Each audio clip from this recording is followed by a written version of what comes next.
Hello, everyone, and welcome to the 62nd episode of the HSBG Podcast. I'm your host, Educatedcollins. I'm here with my constant co-host, Shady Bunny. Shady, how you doing? I'm doing great, Collins. How are you today?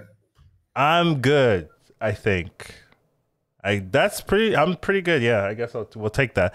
But we do have a long one today, probably. Sorry, Shady, you're going to go to sleep late. Because we have 2 weeks of content to cover, I guess. So it's not going to be twice as long, but you know, there's a lot of things that happen in this couple of weeks. So we'll try to get through them, you know, relatively quickly. So should be fun.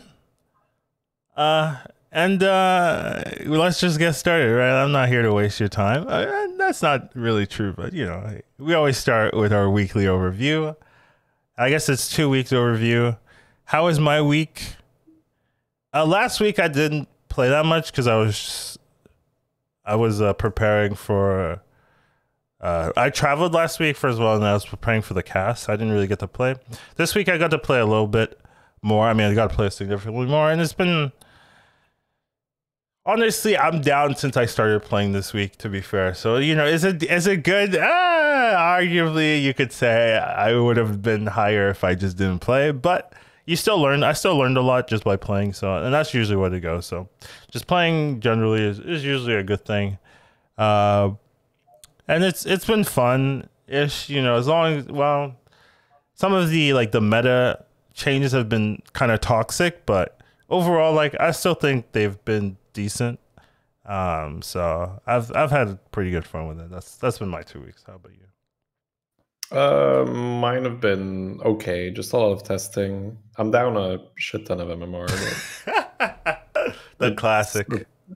The classic, patch? Yeah, MMR down. Well, I mean, the first day of Chroma, I gained 500s, but it was just because not enough people were forcing it. But it was just I mean, I guess I've recovered quite a bit now, but I'm just it's been a rough week on the sleep front, so that's mainly it. It's been just not really optimal gameplay. It'll be better soon, I hope. Copium. I'm hearing some copium in your voice, right? It'll be better. You know, this can't be forever. It's only 2 more years, Shady. That's all. Of course, the sleep will improve. Right? Yeah. What else is it going to get worse? It's not going to get worse. Very much could, but let's not be prejudiced. I'm sure things will be healthy. There'll be no problems with the sleep. But overall, that's been our weeks.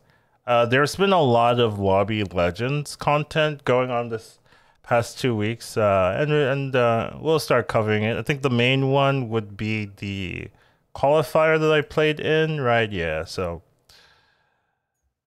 didn't do well, I would say.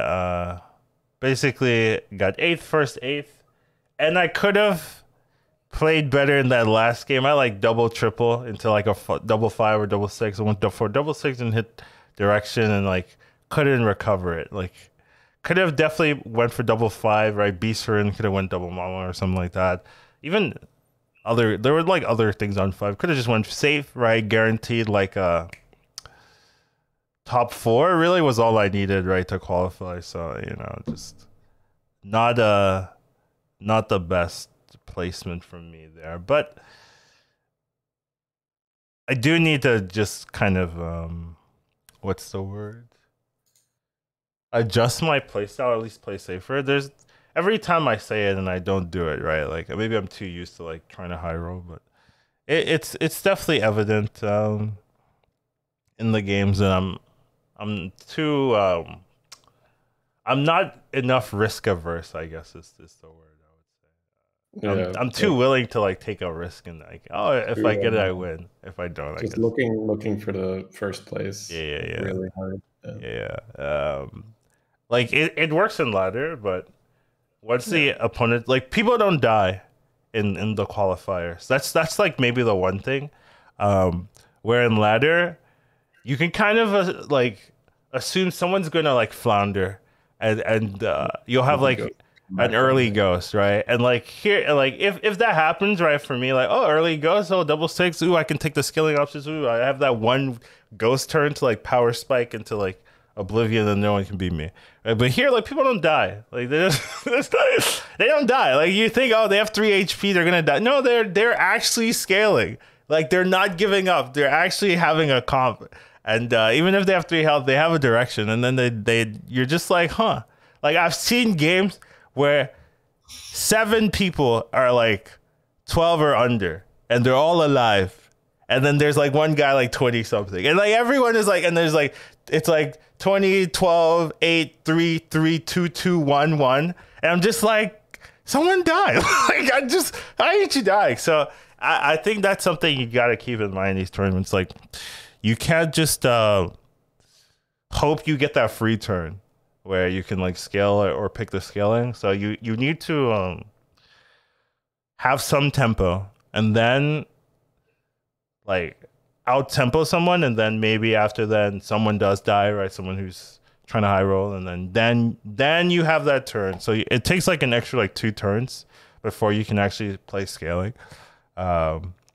And if you don't do that, then you get the 8th, right? So that's just something, at least for my playstyle, I need to keep in mind. Or other people play like very safe from the get-go, and then they don't even notice what I'm there. They don't even know what I'm talking about. They're like, "What do you mean? You just play safe the whole time, and then you're 20 the whole game, and then you top 4 easy, and then like, yeah, there's some like stupid high roller, but you got like top 3 and it's fine." They don't even know what I'm talking about. Like, what do you mean you're playing too risky? Like, what does that mean? Like, you just play Edwin or Daryl. Like, what are you doing? And it honestly works. Like, for real, these tournaments they don't really reward being first that much. I would say they're not very first place centric. Only if you make it to like the absolute finals, and then you're in check.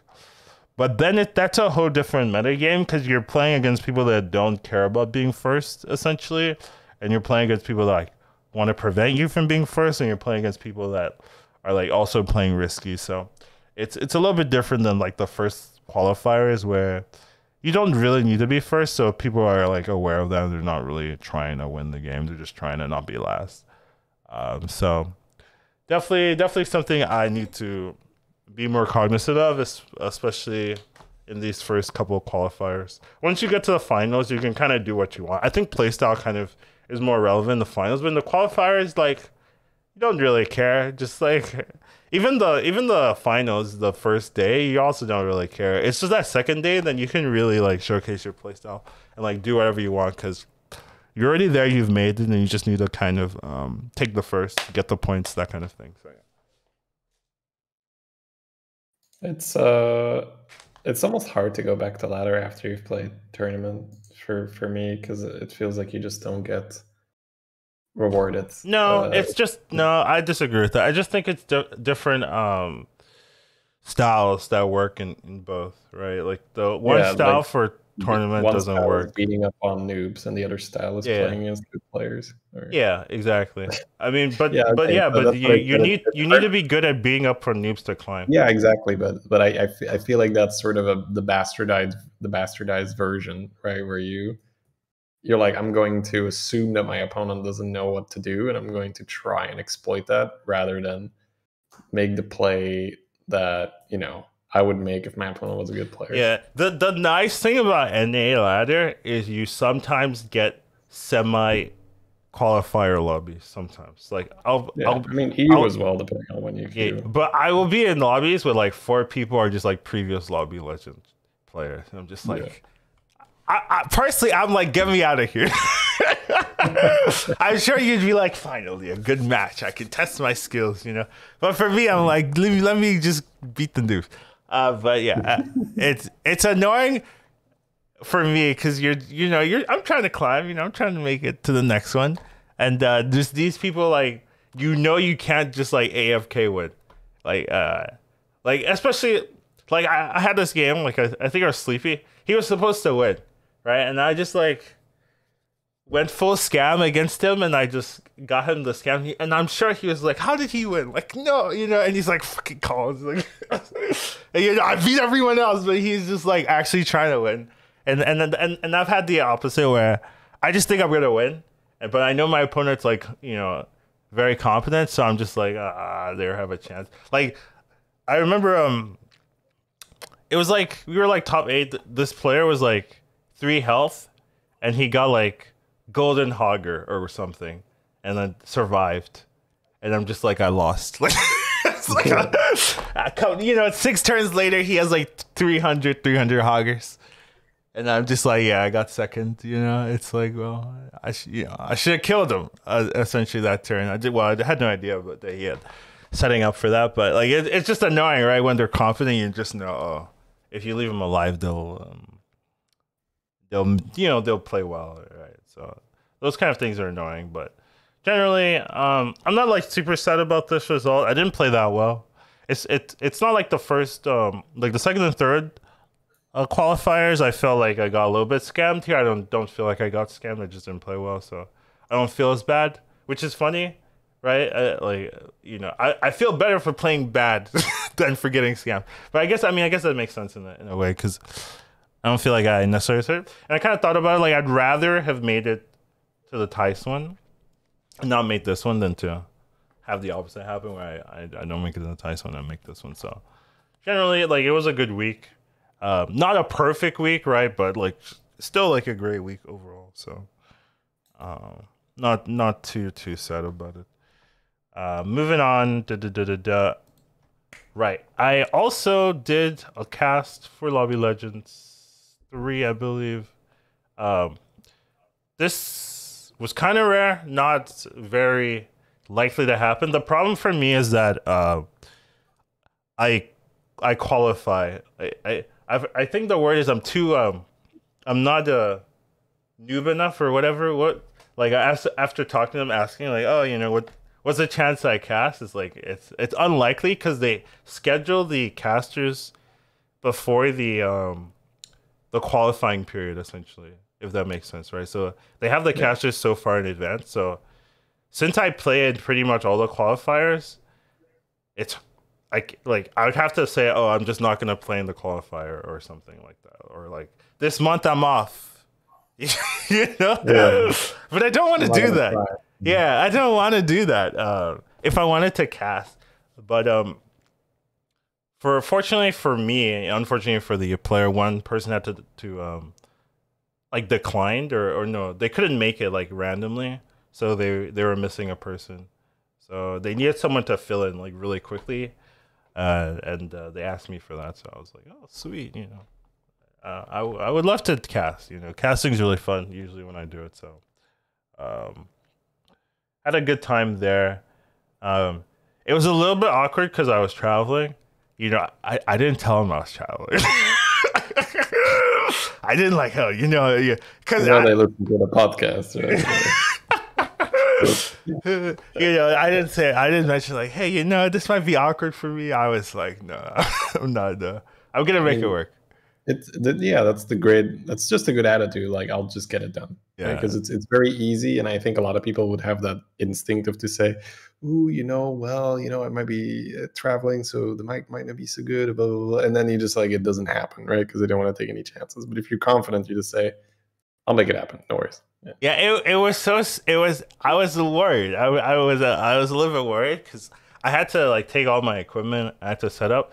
I can't believe it. I forgot my mic. I know you guys didn't know, but I will tell you behind the scenes, I actually left my mic. I was thinking like, am I so dumb that like I brought everything, but I leave my mic? It's so critical. I was like, what am I doing with like.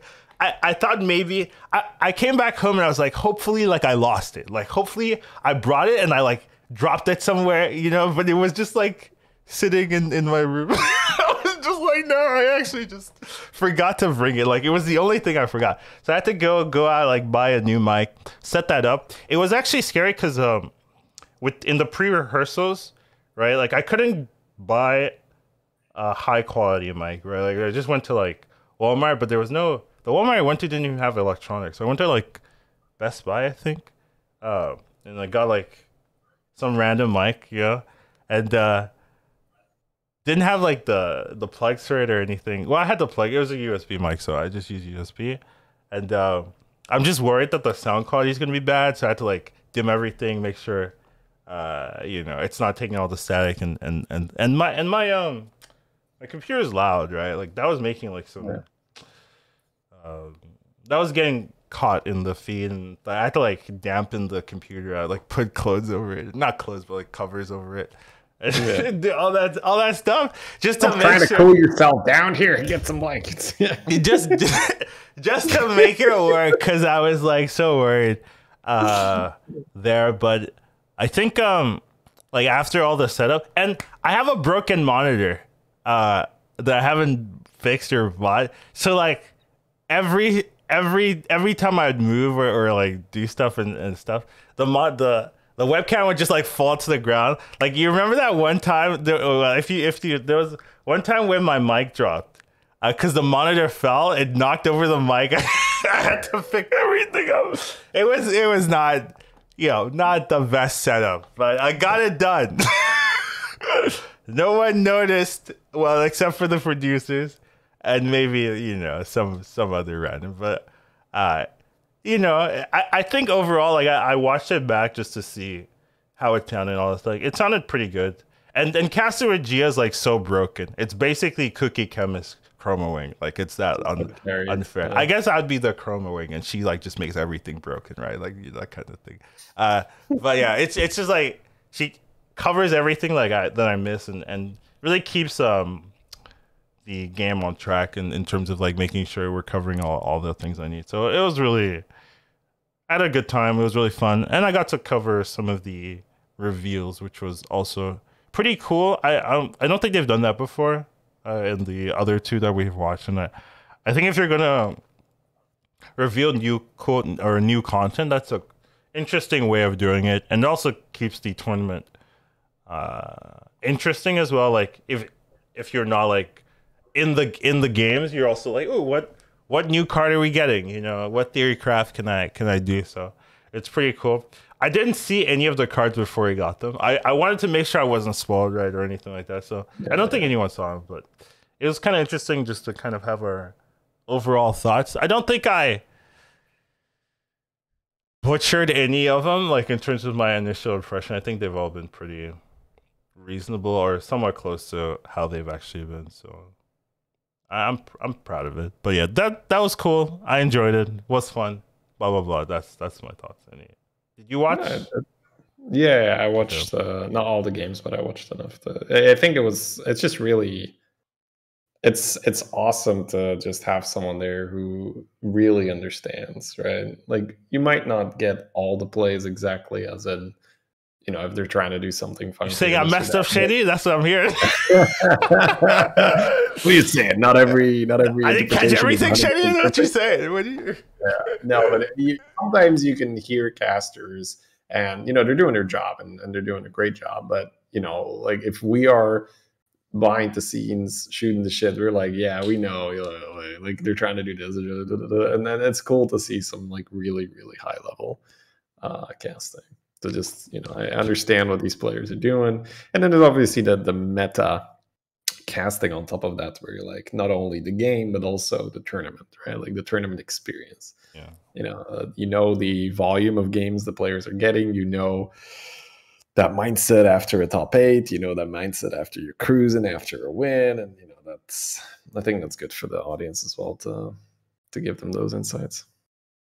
Yeah, I thought it's good. I think it's always nice to be able to help the viewers understand why they did what they did or why they messed up. Either one of the two. Either why they're going for this like high level risky play, or why they're not doing like the obvious. Oh, this is very obvious. How why is he doing this? Oh, he's thinking about this, right? And I think with that helps helps the viewers understand, because sometimes people are like so critical on players. I'm like, oh, I can't believe he missed this, or I can't believe he didn't do this correctly or perfectly, and it just helps to kind of be in their shoes or make them understand what's going on in their minds and that kind of thing. So always fun, good times. I had a good time anyways overall. And then I think finally last Lobby Legends topic, is the qualifiers are this month. So I didn't really play that much this month, and I don't think it moved too much. I actually lost, like I was like 13-6, and then like before I played, and I just lost 300. But it's fine. I was still in. So I was like feeling pressured because I was like, this is like the day of, I started the day 13-6, and I just like lost for 500 that day.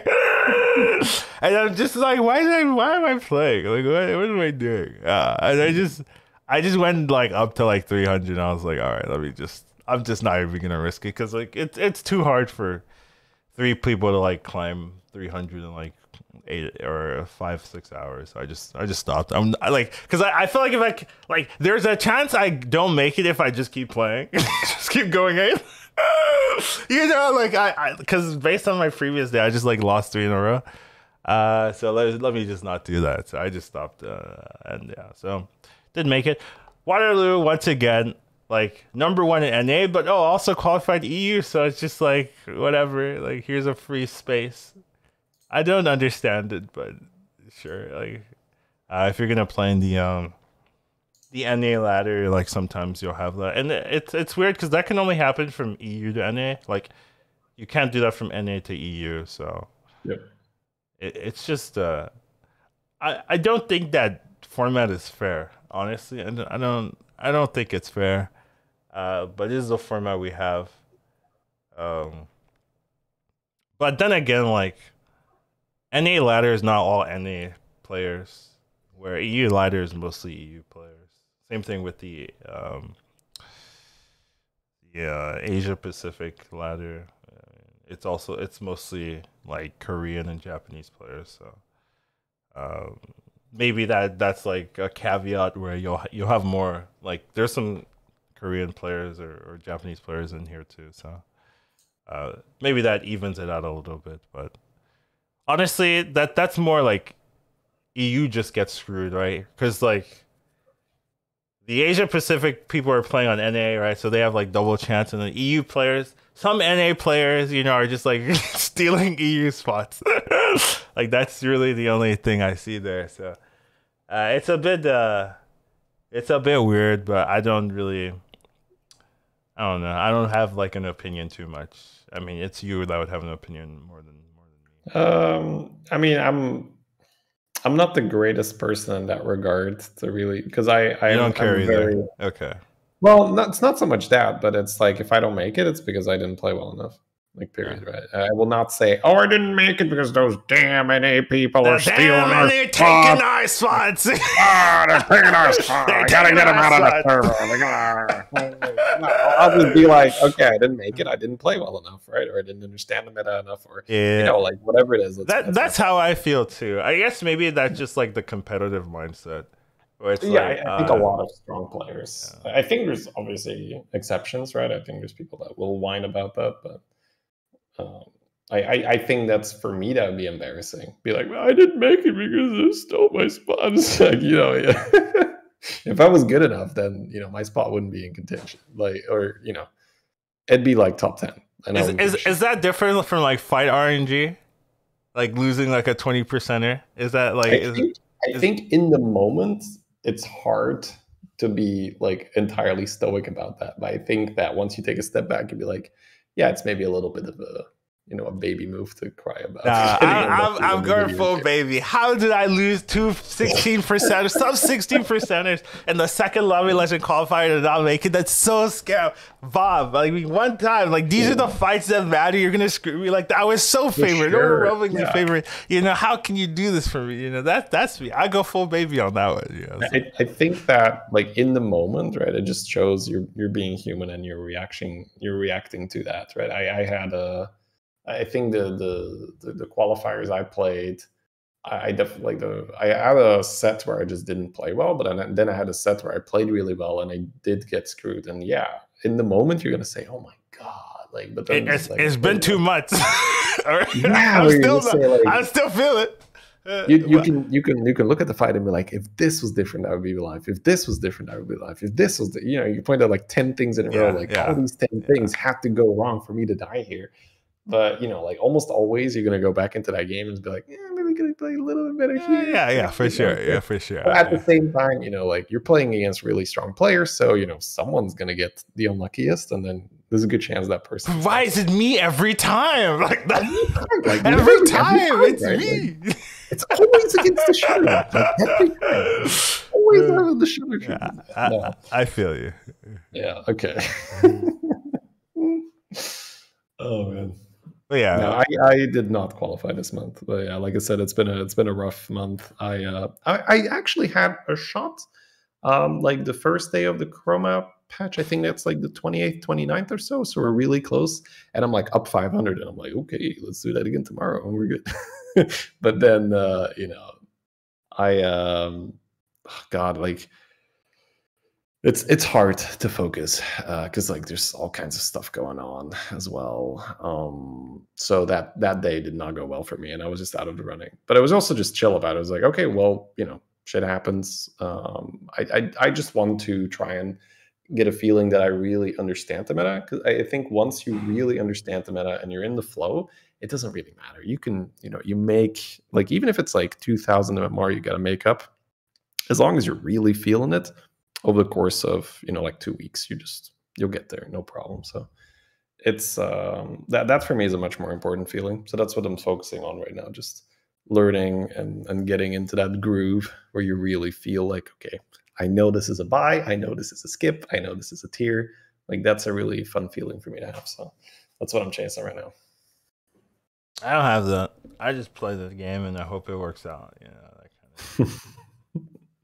Yeah, have some good days, some bad days.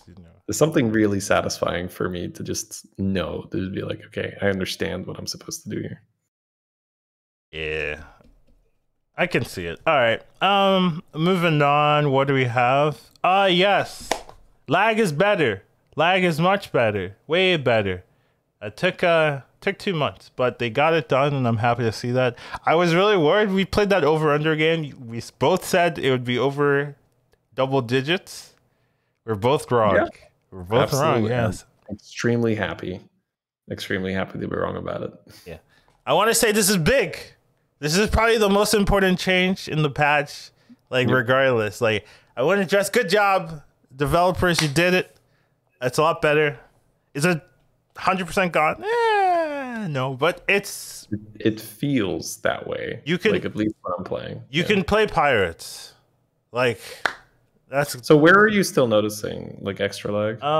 It might just be my computer, to be fair. Like, there's always that aspect, but sometimes when I'm like trying to, I don't know if it's spellcraft or something like that one, like maybe the action of like playing the card, getting the spellcraft, and then playing the spellcraft, like that feels like it takes too long. You've never played spellcraft pre-lag though, so you don't know what it's supposed to feel like.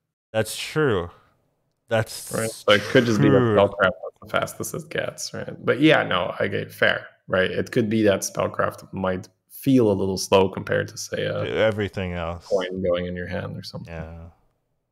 I mean, regardless. Yeah, like, regardless, it's way. But like, I'm not complaining. I've played Golden Brand games and cycled through Primal Fins and Refix 4s and be like, you can play cards again. Yeah, I'm not complaining. I'm just saying, like, there's a little bit more you could do, but very playable now, very well done. Definitely want to give him credit because we were complaining about the lag. It was like probably the most important thing. Just justifiably so, and now we really want to make it count. Like, great job, awesome. We love it. Yeah. So happy to see that. I was worried that my fear was like it was like tied to like Nagas.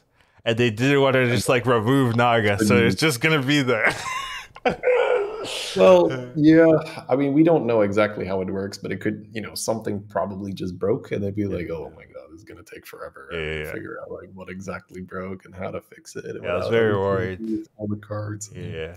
I was very worried it might just be like a permanent like addition to the game. Wow, it's not entirely impossible. It would have been. I know, but that was my fear. I was just like, oh, you're not gonna fix it. Like, it's just gonna be there. Like, it doesn't cost them money. Like, I'm worried. I've seen a lot of hoggers, a lot more hoggers. Yeah, for sure. It's been, 8 p.m. Pirates back on the menu, boys.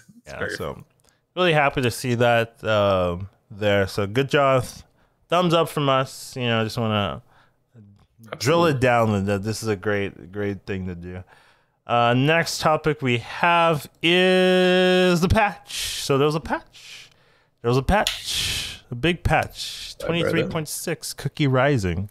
Good patch. Well, that's not the name of it, but that's the name we're gonna put. Cookies. I think that's like the flipping patch. Yeah, the flipping patch. That's one way of saying it. Yeah. But I guess we can dig in deep into it. I mean, this is probably gonna be a long patch discovered because this is a pretty huge patch. There's a lot of changes, so we're gonna try to cover most of it. Hopefully, Shay does need to sleep, and this could be a whole podcast in itself, I think. So let's maybe not be too crazy about it, but yeah.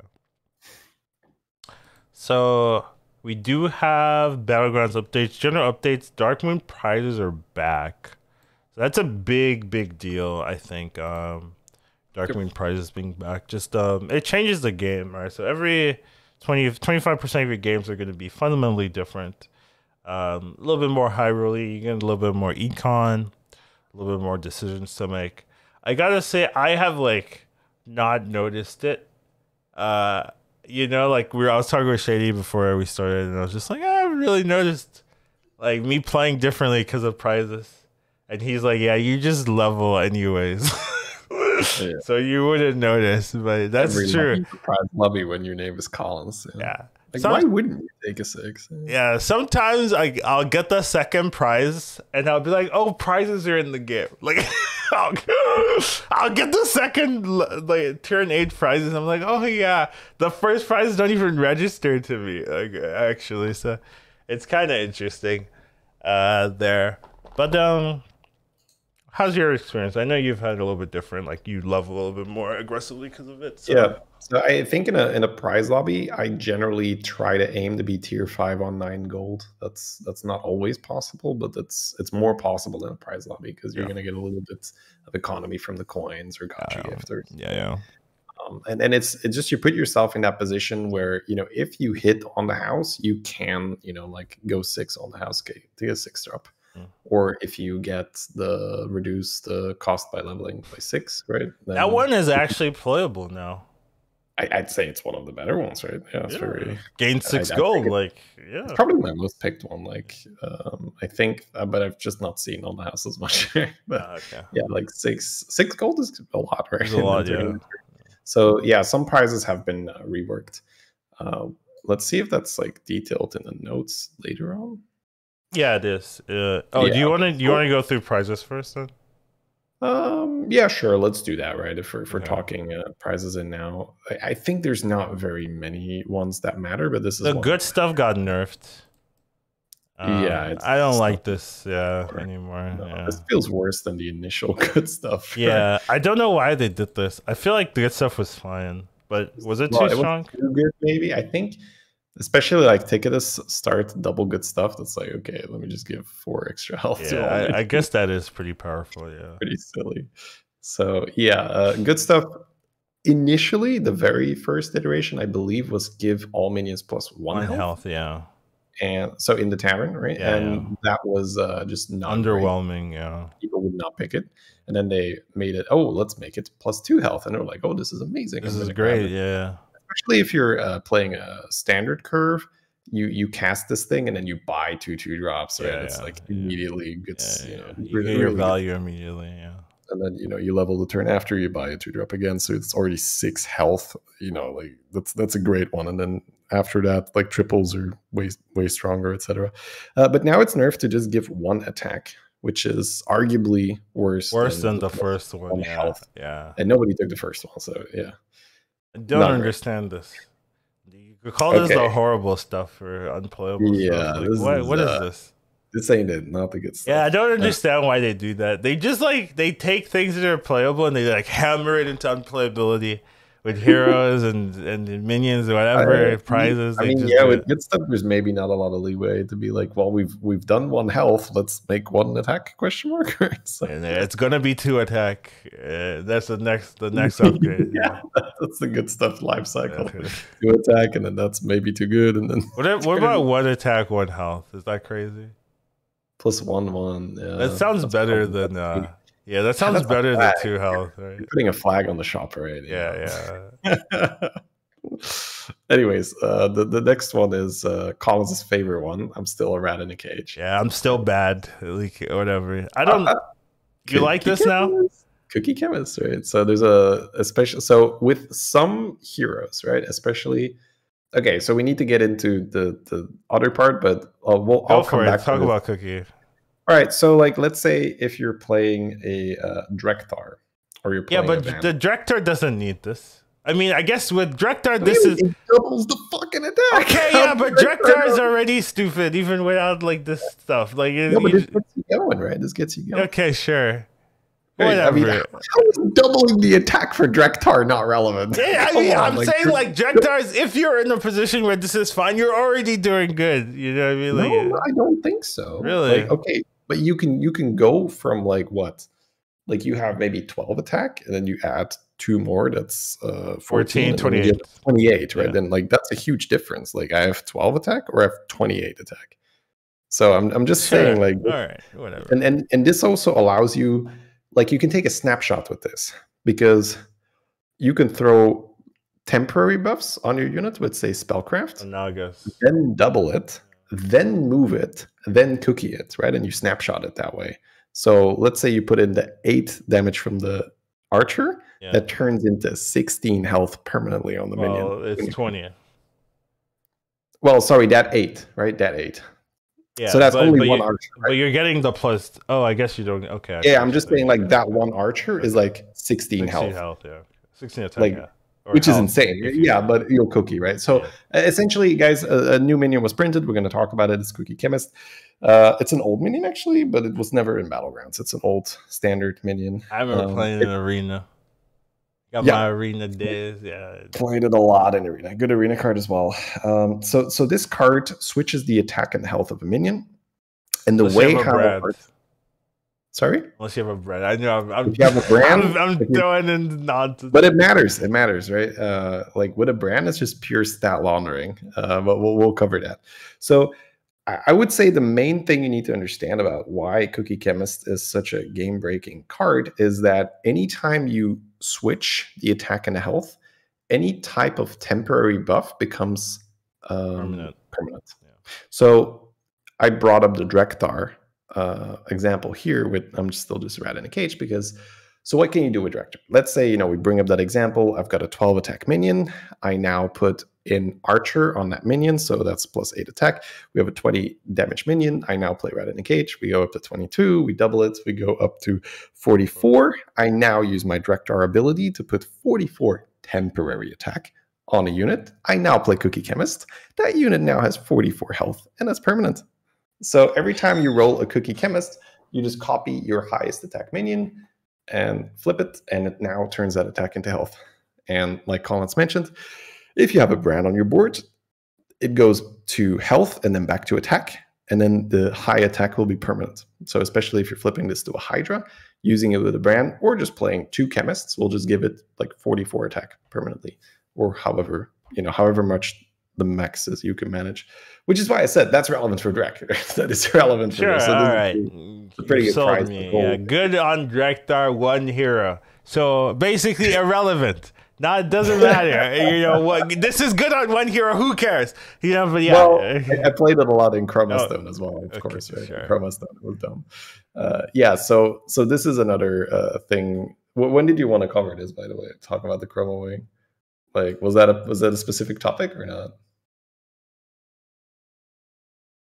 Yes. In the patch after this, when they remove it, all right, I have a picture of Chroma Wing in there. We will cover the silliness then. But you can cover it at any point, Leon. There's no I think listeners can put 1 and 1 together, right? So for anyone who didn't play, Chroma Wing can get a lot of attack, and then Cookie gives it a lot of health, and that obviously leads to some very problematic board states. especially when poison is out. It was so hard to catch though. I'm not surprised that Blizzard didn't like notice that was going to happen really. All right, next prize is Great Deal. The old Great Deal used to discount the cost of the tier by 3 for every turn. It was really bad. You basically no, like you still okay. So when buddies were in, there was this strategy with on buddies. You got this early, yeah, and then it's good, yeah. But like you know, there's no buddies. Yeah. Anyways, now it's just reduce 6 straight up, which is great. But like this gain 6 gold. Yeah, 6 gold that turn, lots of tempo. And then Bouncer is now 6/6 in taunt instead of 5/5 in taunt. That doesn't really matter. Yeah. Bananas is now it can spawn big bananas. I feel 50% chance. So no specific change there. Maybe they just change the odds. All right. So I have seen this nutty with the at this right. Like that's not fair. Yeah. That's not fair at all. That's so not fair. And you have a brute on the board or something. This with Atissa is not healthy at all. But anyways, whatever. Peggy, right? Peggy as well. Peggy's as well. Bonk, so +10 minimum, right? And then you just start banana. Another one that got changed was Big Banana. This is a tier 1 prize, and it now adds 2 bananas to the hand. But those bananas are also subject to the 50% roll where it can be a so it's like +3/+3 wherever you want it. Yeah, if you high roll, it's 2 big bananas, so that's pretty sweet.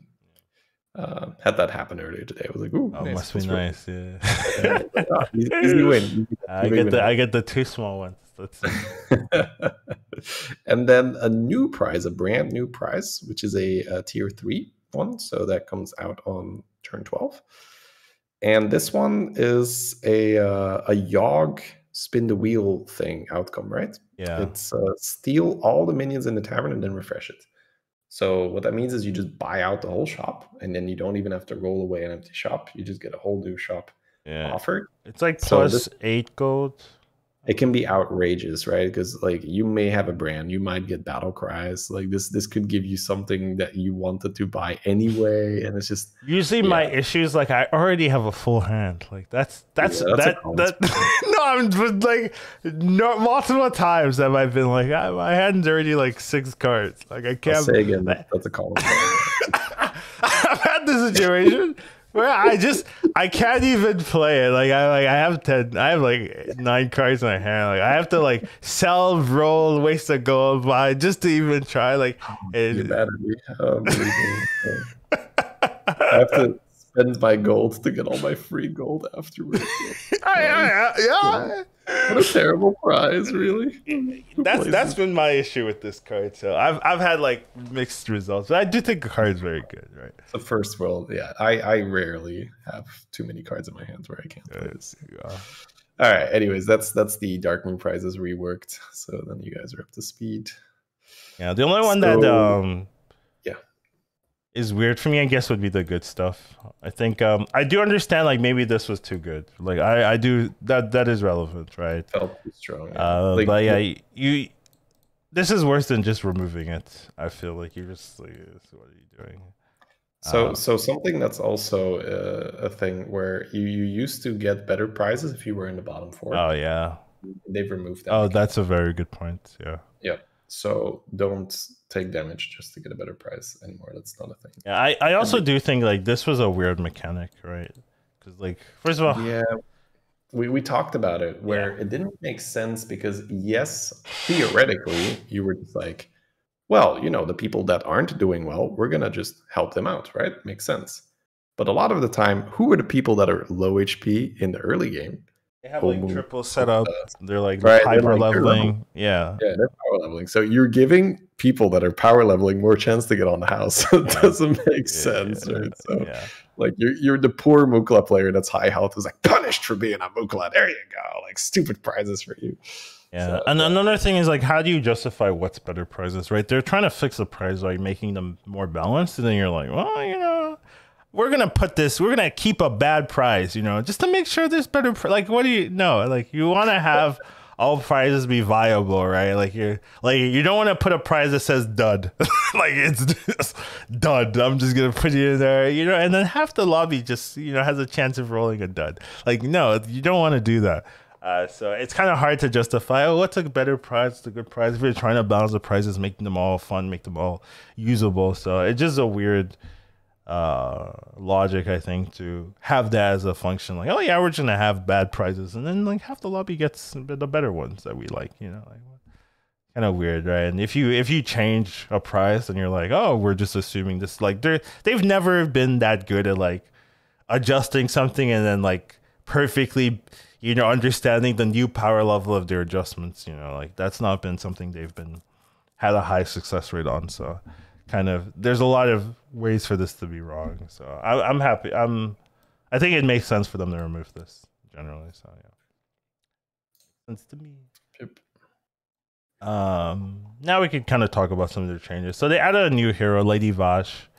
Well, one small one as well. Like, they removed a 1-drop from the pool, where you now have 15 copies. Yeah. 16. Oh yeah. I guess we'll talk about this. That's true. Well, yeah. I mean, it's not a huge deal, but now you're just. It is kind of a huge deal. I made a joke like, oh, they knew the Chroma Wing meta was going to be added in, so they're like, we'll play around it. 15 minions instead of 16. They won't find their Chroma triples. They knew they're all 5-head. That's my thoughts. But I don't know. I think this is nice because too often you'll just like level to 2 and then just see all 1-drops, and you're just like, oh, come on, again, come on. So it reduces it. And it doesn't change the tier 1, I would say. Like, it doesn't change what you do on tier 1. I guess like there's a less chance to get the triple. Is there really, if other players are also buying the same card? Like, I guess if other players are also buying the same card, there's a less chance to get that tier 1 triple you're looking for. But the likelihood of that isn't like super high. Chroma Wing is like maybe the extreme example of like, after like turn 3, turn 4, sometimes there's like 1 Chroma Wing left in the shop, like, and you're just like rolling it down, but like, it doesn't really change your game plan, I think so. No, I mean, you can maybe have like a slight adjustment where you're like, okay, I'm not gonna go as hard for this tier 1 triple, but whatever. Yeah. Practically speaking, no, just ignore this. But yeah. Just so you know, like, if you're not hitting your 1-drop triples as often, this is who you blame. You blame this change. Yeah. Oh my god! How could they do this? Elemental for sure. But. Anyways, new hero, Lady Vash, armor tier 1, so no armor, I believe. Relic of the Deep, discover spellcraft spell of your tier or lower. Passive. First one you turn is permanent. I underrated this in the review, right? Because I got to reveal this in the thing, and I underrated it. I was like, oh, if you don't get a good start, like, no Nagas, it's gonna feel bad, But I completely forgot about glow skill. Yeah, that's where I went wrong. I forgot, like, oh, this just is a George, in the late game. That's very broken. So yeah, I think a very powerful hero if you get that set up. Better than George in that case if you have a glow skill on your board. Yeah. That's the nutty thing, right? So this is the one that's because when you look at this hero, your instinct is, oh, I'll use the one I discover. But there's plenty of turns where you're not even going to discover, and you just have a spellcraft on your board, and this thing is purely a passive, and you just the first spellcraft you stick is permanent. So yeah. I goldened an archer, and just like 16 health, 16 attack every turn. Like, yeah, here you go, 16. It's like not. Yeah. Doesn't seem fair. Like, oh yeah, here. Yeah, just like 0 mana gain 16 attack on your cleave or whatever you want. Like, yeah, it seems pretty good. Yeah, so, yeah. That is solid hero for sure. Yeah, very good, very viable hero. The one thing about this hero is you can't rely on the hero power to give you the game or give you direction. You need to like make your own direction.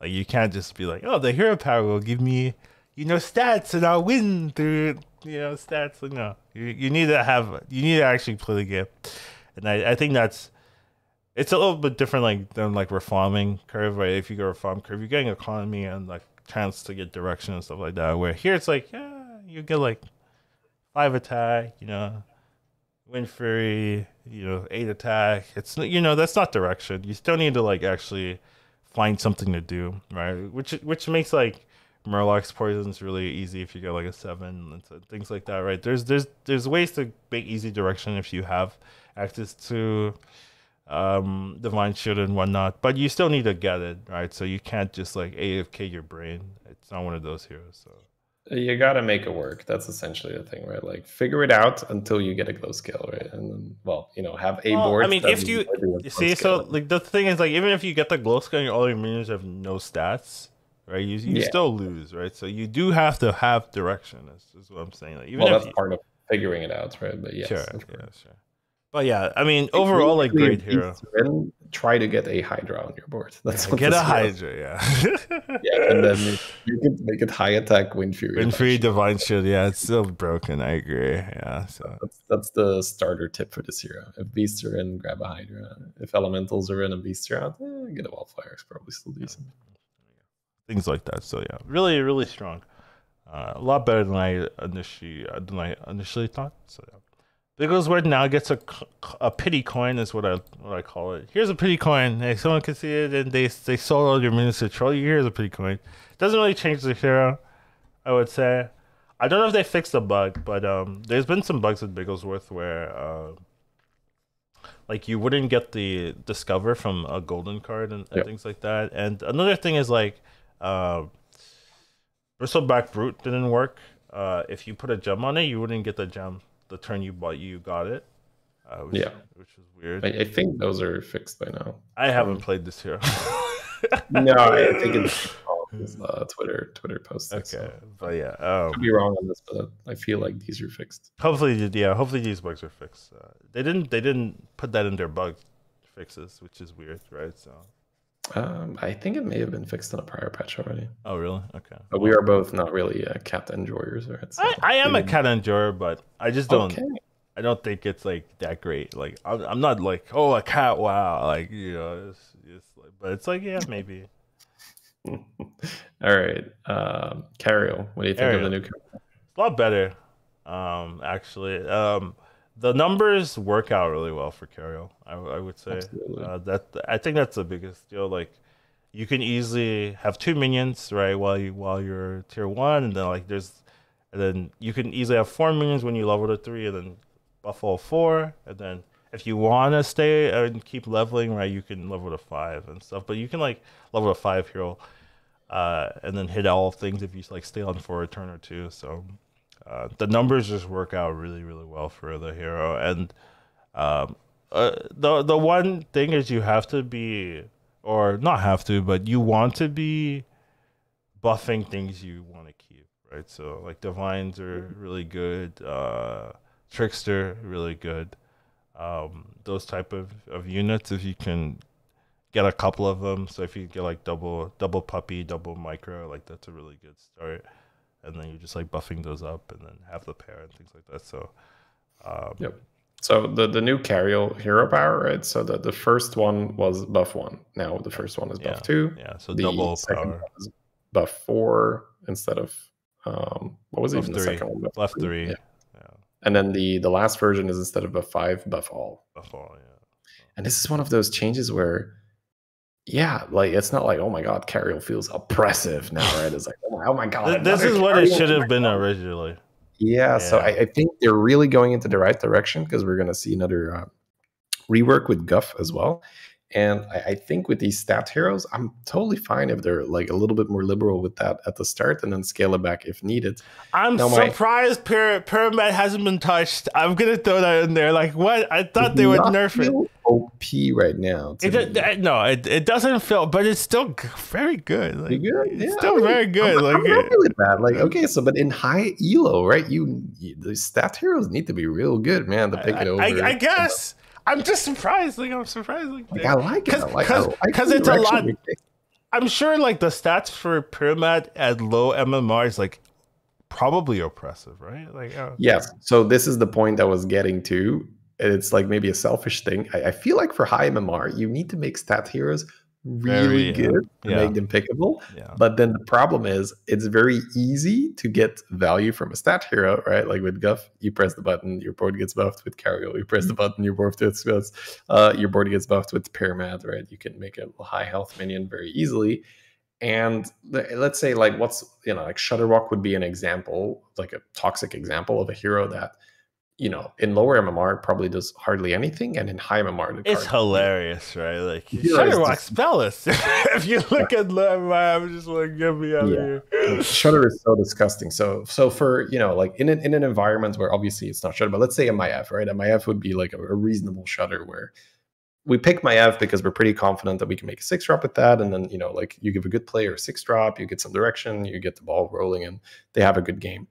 And it's probably in lower MMR, it's a bit easier, for people to not really make the most out of that, or to make some mistakes in the early game and they don't get the triple, and they die early and the hero just feels bad. So a stat hero is going to feel way better. So that's why like it's maybe a bit selfish, but I love where they're going with this, and I am afraid that we're going to have to like give up some of those stat heroes where it's like, okay, it's too good in low MMR, we need to nerf it. So that, but for now, I'm loving it, right? I'm loving the Carriel buff, I'm loving the Gov buff, I'm loving the Pyramid buff. Like now I can actually play these heroes without feeling bad about it. Yeah, I haven't played Guff, but I'm sure you're going to talk about it. I'm going to be more confident, like, playing the hero. I'll be like, okay, that's pretty good shit. Yeah, all right. For sure, yeah. I think I've got 2 firsts and a second with my 3 Guff games. So that's great. Legit, yeah. All right, Director,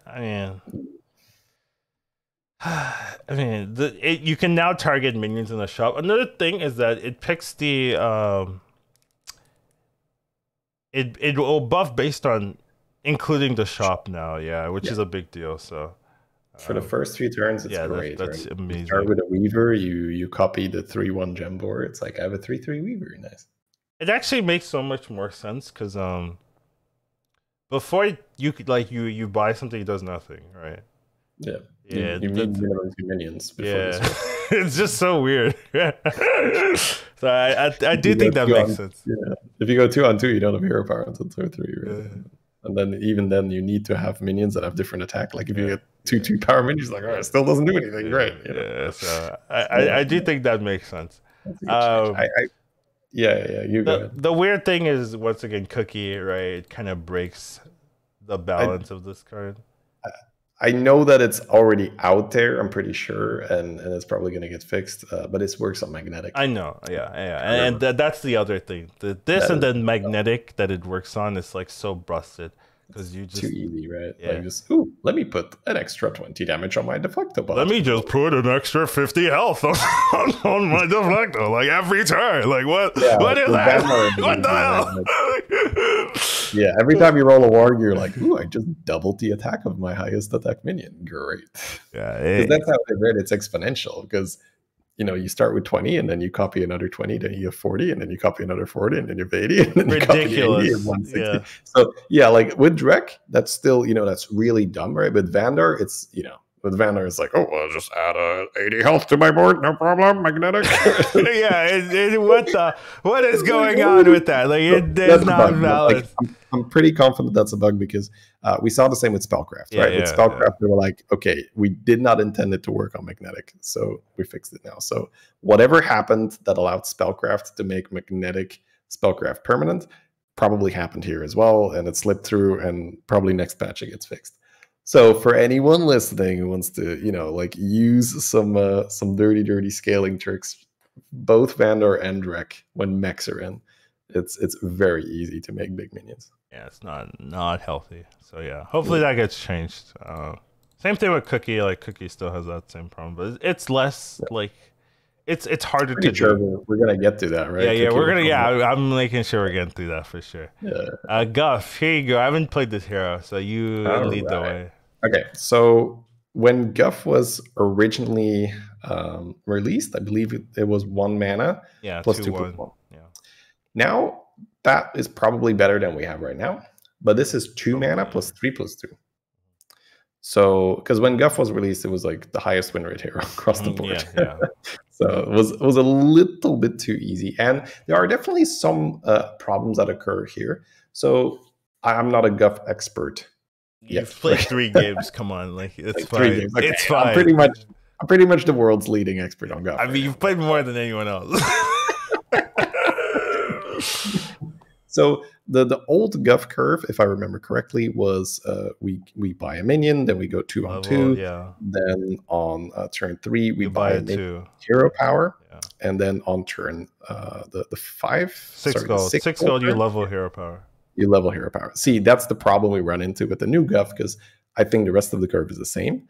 But then you're on that spot. So if you started with an alley cat, or you started with a Sally or so, then that's where you can sell and still level. So there's where the power play comes on. You need economy. That's where you have the token. But I still do okay by just tier not hero powering. But that's why in prize lobbies, Guff is pretty sweet, because you can get the economy.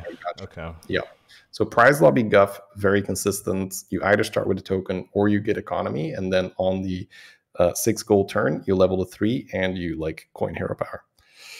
But it was okay for me, even in the one game where I started with no economy and I just leveled there and skipped my hero power. You do lose +6/+4 on those. That is a lot. That is a lot, yeah. Absolutely. So then the turn after that, it's 7 gold to tier to 4. Usually just straight to 4. Oh, so you go straight to 4.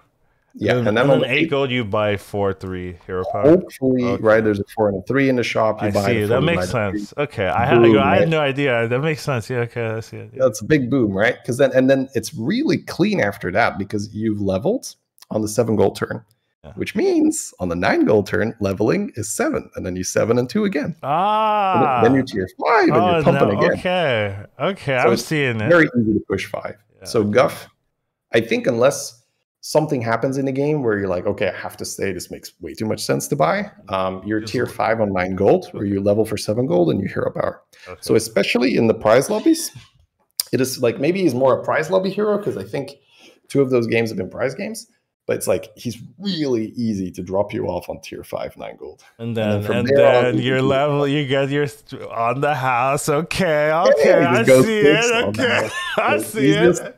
You just it's a little scary when I'm you're already sold, Shady. I'm already selling. So give him a try. Like, that curve is sweet for now. So the only awkward part, once again, is no economy start, no prize lobby, 6 gold turn.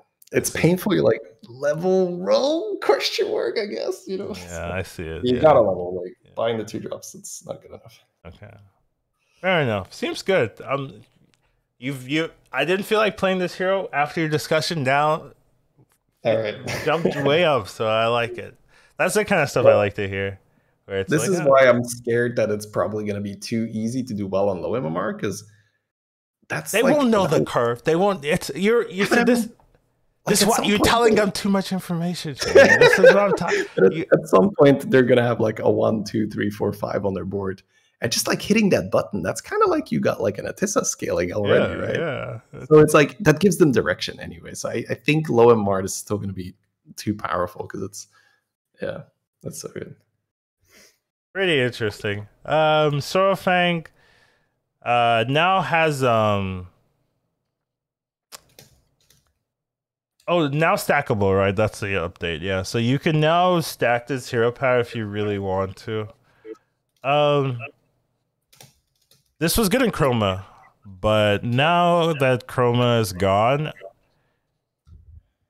it's a little bit weirder. The thing is, Cookie's still in, so you can like give something 6 attack and flip it, and you can still play this in mechs and whatnot, right? If you just give mechs high attack, so still has a lot of armor as well. I think is in the lowest tiers, so I think it's, especially for me, it's one of those like tournament picks where you're like, you know, mechs are in, I'm just gonna like bunker down. I don't think this is suddenly like an awesome ladder hero, but you could take it, right? Like, it's more like I'm not too happy with the alternatives. Mechs are in. All right, let's make some big deflectors and stuff. Stack this for 3 turns, buy like a you know, like a 27 attack Hydra or something. I don't know. I have played this with Chroma, and like the stack into stack into stack Chroma wings. That was disgusting. So I was just like, yeah, this is pretty easy to make a big Chroma wing with this guy. Yeah, I can imagine. Annoying. Fell off a cliff after the Chroma. Pretty good until then. Syndergaard not getting a functional change, so you don't really need to talk about it. But just text change, whatever. Yeah, whatever. Sneed. All right. I'm so not happy that they're trying to make this viable. Like, just delete the hero. I know, like they okay. I wanted to talk about this, but they recently said that they don't want to delete heroes because people bought skins for the heroes, right? And that would be a disservice to them. Like, and I think that's fair as well. Like the like part of what I also wanted to touch on, but we'll see. I'll probably save it for the end of the podcast if at that point I still feel like going into it.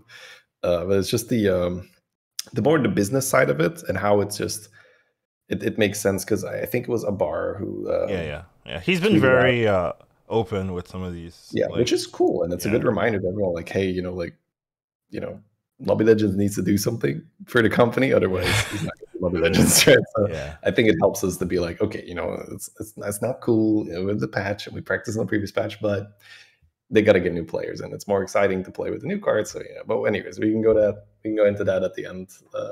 You touched on the reason for not removing heroes, right? Which is some players may have purchased skins and they're like, what? I just bought like my Pyramid skin. Like, it was a good example. Like, I can't believe it. Like, I got this Pyramid skin and now it's removed. What kind of business are you running here? It's like, I guess that's kind of true, right? Like, it is pretty annoying if you just bought a skin and then they say, you know what?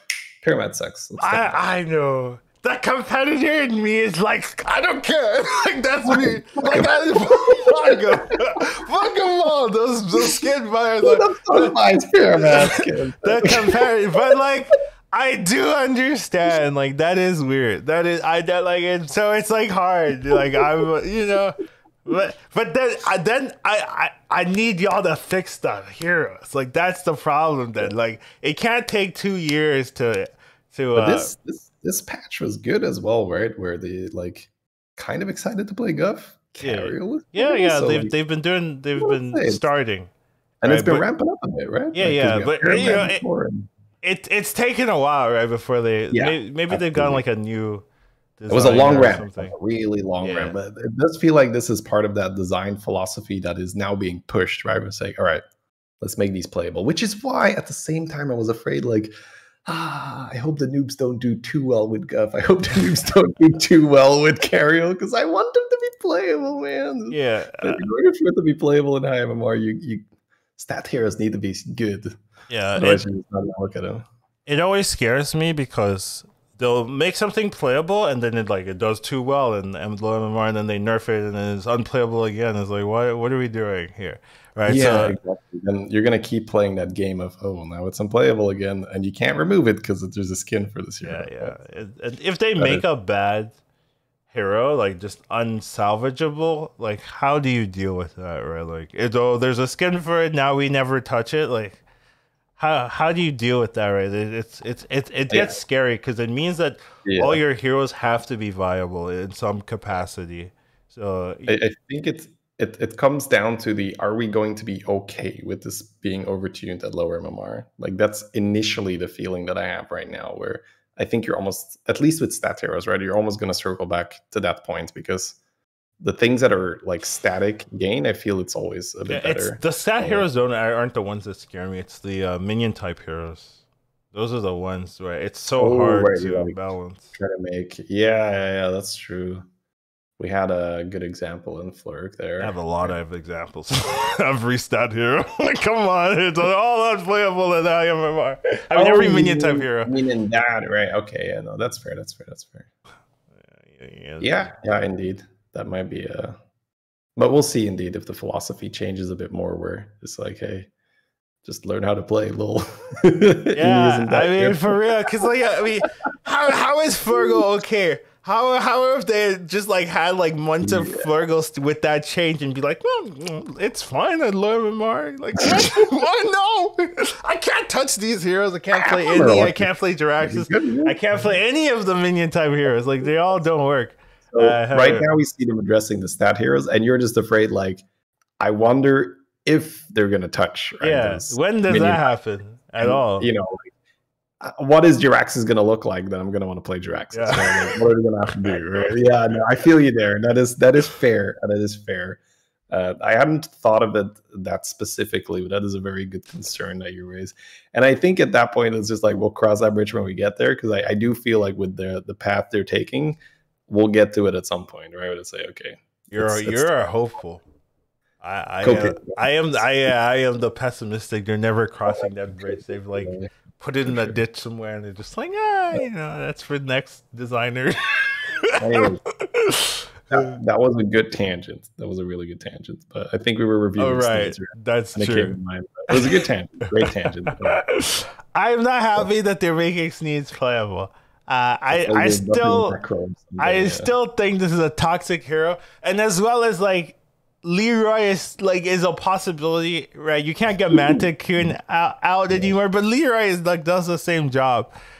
So not happy with this. This does decently well with Avenge stuff, right? Like if you have Avenge stuff, you can really pump out more procs than most other heroes. So it becomes an Avenge hero, but it has other synergies, and you can scam really well with this, right? You have a 6-drop pulling out Leroy's and whatnot, and it still works with Baron and whatnot. So there's still that high roll nonsense. So, and it still deals stupid damage. If you hero power a 6, it's still it's not 6 anymore. Yeah, but it's 5. Like it's still killing you. So I don't like this. I don't really see Sneed players in my lobby. I'm not sure if it's different for you, but yeah, I have been hit by it once. We saw it in was it the tournament or something? Or I don't remember. Could be. I'm just saying, like, it's at least right now on ladder, it's not commonplace. Yeah, I wouldn't say this is like a super common hero. I agree. They took out all the armor, which I'm happy to see, right? Which helps, but I don't like the hero. I'm just biased. I'm full disclosure, pure bias here. I don't want this hero in my lobbies, and I don't want it anywhere playable where this needs to be Jiraxis level. Like that's what I'm looking at. Where I love Mars, you're like, oh yeah, this is kind of good. But high Mars, you get destroyed. Like that's the level I'm looking for this Sneed. So I'm not happy that like you might pick this now. Like I don't want that at all.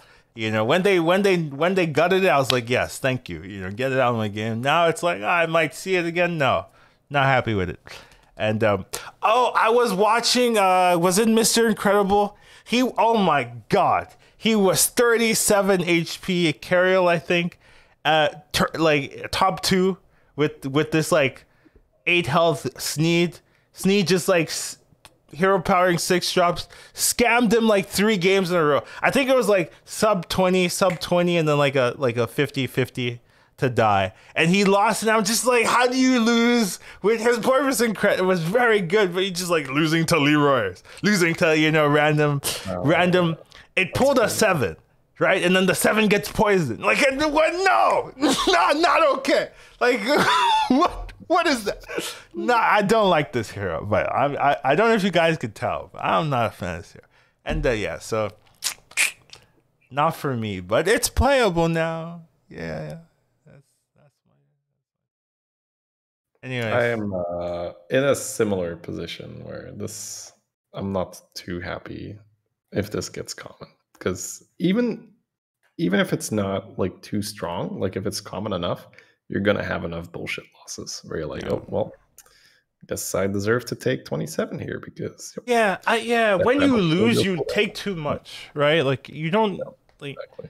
It's even worse than you pop that one minion that had 3 5-drops in it. 15 extra damage. I'm back on my Death Rattle should deal 1 spiel. Like it really doesn't make that much sense that you kill something and you take more damage. Just picture this, right? And it's not even that uncommon. There's 1 6-drop with 3 pings on it. You kill that thing, you take 15 from the tokens. Like, I also don't know why you can still stack. Like I think if you like remove the stack, you can only pull 1. So it's gonna be hard to be misplayable then if you can not stack it. Yeah, I know. That's the point, Shady. That's the point. What if we make it 4 mana? Like if we make it 4 goals, people will never use it, right? Well, I mean, let's not George it up, shall we? Okay, yeah, George used to be 4 gold, guys. Think about it. Battlegrounds used to be a very different game. All right, anyways, enough about Seed. Let's move to the next one. All right, yeah. Vander, same thing as Drekthar. So busted with Magnetize and Cookie. And now a lot better in the early game as well. For Vandar, I will say, like, even though I pointed out like how many nice things you can do with Drek, I feel like Vandar it's so much better. Yeah. Just because it's health from the bat, right? So with Vandar, you can use the Magnetize thing, which is going to get patched. I'm pretty confident at some point. You can Cookie, but you can also Soul Devour. With demons, it's really powerful. So good, right? So what this means is, let's say you have, usually it starts with, say you make a Weaver, and the Weaver gets to like 20 health 20 or so. Health, yeah. So then you move the 20 health on a demon, then you Soul Devour that demon, boom, suddenly that 20 health is permanent. So you just cheese the 20 extra health on the board. And when you have, I had this like screenshot that I don't think, anyways, it is this beautiful screenshot of like a 9,000 health Taragosa, 5,000 health Parrot, 1,000 health Trickster. It's really disgusting. So with Vandar, what I had a brand. So I had the usual setup, right? The Trickster, Macaw, Taragosa, which is already really good on Vandar if you get to that point. But normally what you have to do if you get to that point is all the excess health that you farm with the Tricksters landing on the Taragosa, you have to reinvest that to your Trickster immediately the turn after. So it's essentially your hero power just moves health from the Gosa to the Trickster the entire time. But because of Cookie and with Bran, you can make that health permanent. So then you can make your Parrot high health. So now your Parrot isn't dying and it keeps farming. Like that's probably the most broken thing. Like you get a 2,000 health Parrot, 2,000 health Trickster, 2,000 health Taragosa. If the next opponent does not have any poison, like your Taragosa is going to be like 20,000 health at the next game, because if everything has low attack, you're not killing anything. So you're not killing your board. They're not killing your board. Parrot keeps farming. So the fact that you can make the Parrot, the Trickster, and the Taragosa in the thousands means you're going to go like the 5-digit health Taragosa the next turn. And then the next time you hit Cookie, you're like, oh, cool. Look, a 20,000 health Trickster. It's just disgusting. So, like, this is a 20,000 health Trickster, no problem. Right? It's like, I don't see anything wrong with this. So, yeah, it's very, very, very broken. If Murlocs are out and demons are in, do yourself a favor. Play some Vandar. I've got like 2 firsts on this guy. No, don't do it. Don't play. I don't want to fight these people, Shady. Like I don't think you understand when you're telling people. I don't want to fight these players. Okay, like this is not my goal of this podcast. I'm a Vandar enthusiast. Like have people trolling me with these board states. I killed Senior with the Taragosa board, and literally the next game he's Vandar. Just like. I love it, right? Not to say that he didn't know it, right? But it was just funny, right? Like, I mean, sometimes you need to get killed by something and be like, you know what? I want to do this. You know what? I've had that happen where someone kills me or something. I'm just like, you know what? I'm playing Frog this time. I'm leaping, yeah. All right. Anyways, that's my little Vandar rant. Yashiraj gets a nice little buff. Now, even if you hero power, you get the minion. That's a big change, because you're getting the minion of the tier. So like, let's say you're tower tier 5, you're hero powering. Oh, even if you have a full board, like you're spending 2 gold to like high roll maybe a Mama or something like that. That can be relevant sometimes if you have nothing to buy on the shop. Like sometimes you might just want to roll twice, but. I mean, okay, fair. There are applications, but I would say this is not going to move the needle on Yash, where it's not really going to, at least in my opinion, it's not going to improve the win rate by that much. Because it's just the amount of time. I mean, I agree. It's hero power. Like you're still putting 2 gold in, right? But it's kind of like that Yawk thing where you're like, okay, I'm on the last shop and I didn't find anything. I'm just going to push this button. Yeah, I do that with Yawk sometimes. It's very Yawgy. Like just hero power at the end, and now you get a 5 instead of a random minion in the shop. It's true. So it can be useful, but yeah, for me, this is not like something that's makes a big difference. This is very Yagi for me, so I'm all about it. Yeah, let's go. Yasha Yog. let's Right. go. But yeah, I don't think it's like crazy, but it might be relevant sometimes in your game. And anyways, you can always just play down the unit. Like it's not like that's you don't have to do that too. So it seems okay. New Minions Tavern Tipper. This one I've had a lot. I think this has been the most like mixed results or mixed opinion card that I've seen. For sure. Out of it. You want to go first or should I go first? I don't mind.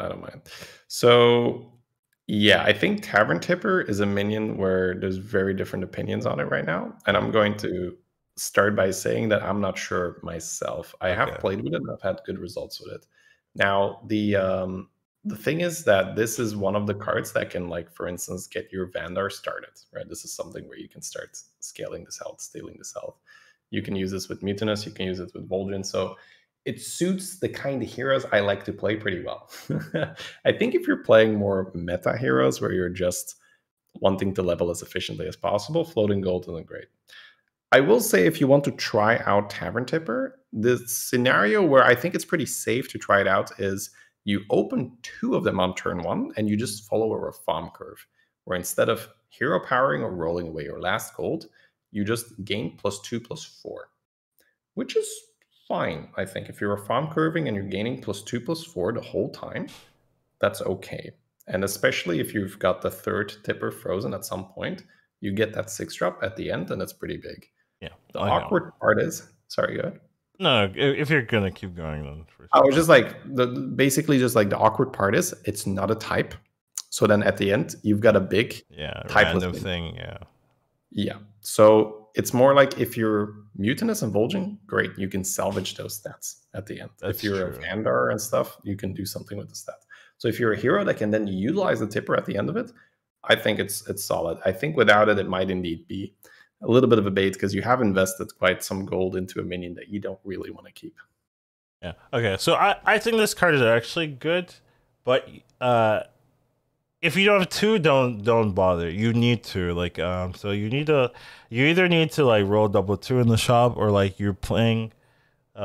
You're thinking about like going warrior or Jeeve or something, and then you get too early, and then you're like, okay, I'll go reform for this, because I do think you need to reform it.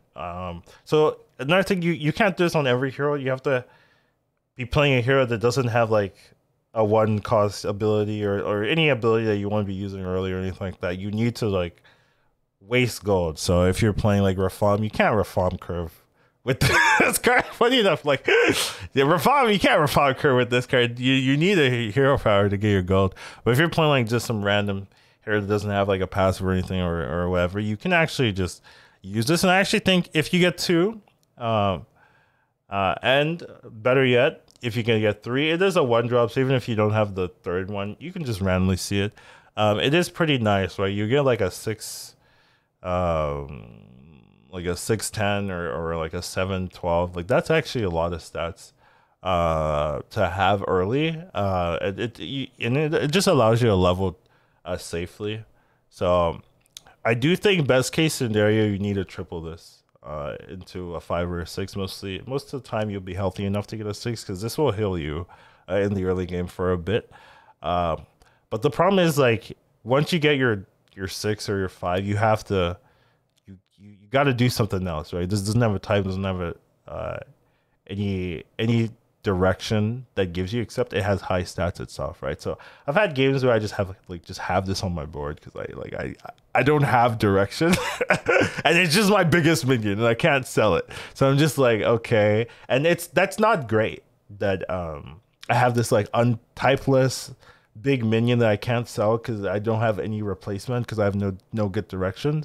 So you do need to be aware of like, I need to find something. But the benefit is, you have something that heals you in the early game, lets you level, and then you get direction, right? If you get like a grease spot or something, you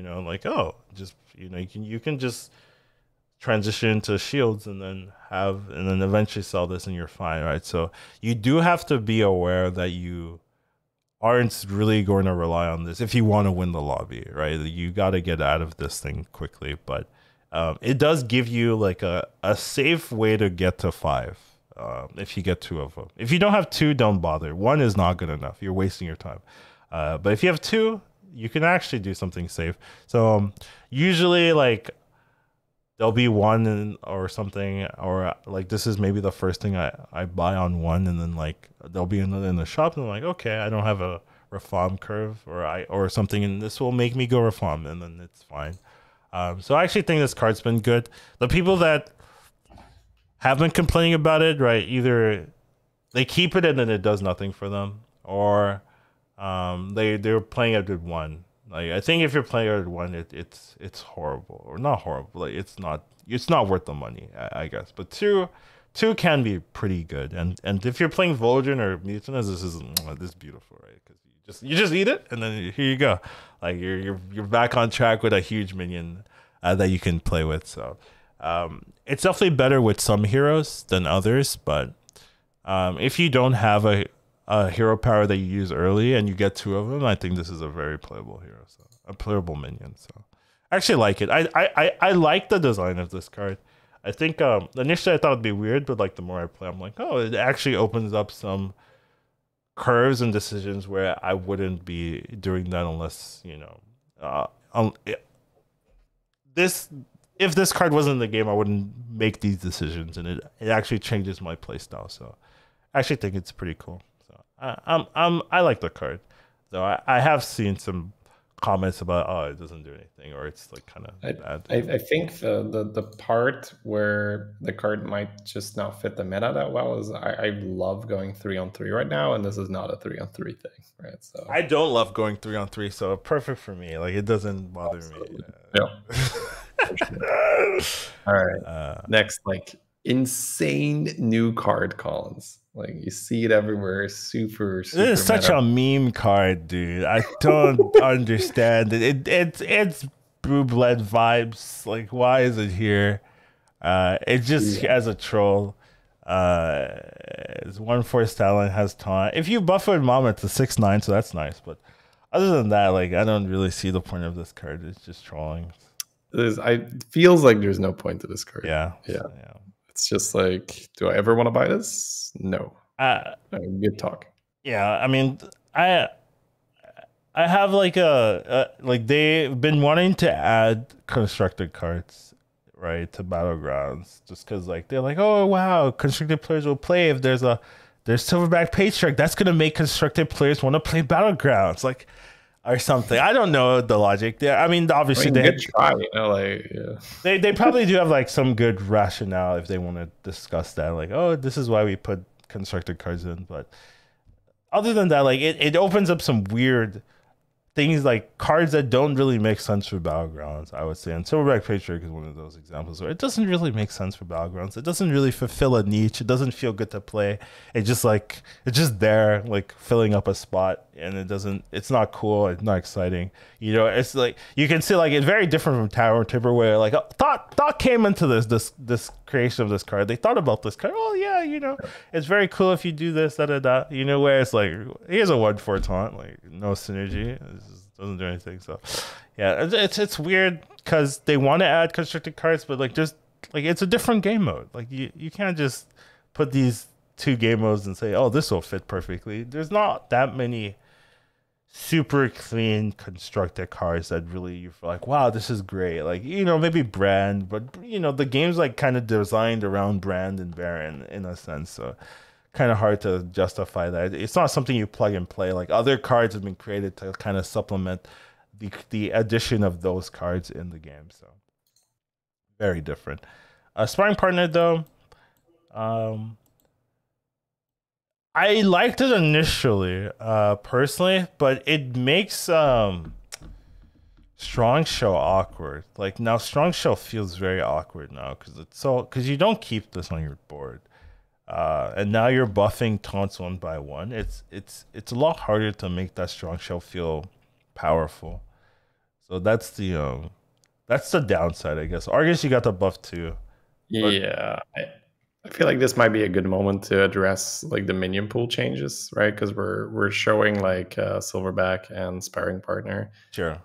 It's it's easier to talk about this when we see what's out. So they have removed Acolyte of Cthulhu, Mug, Ghoul, Green Thumb, Clunker, Prester. Thank God. Thank you. Yeah, right. Yeah. Appreciate it. That was the best one.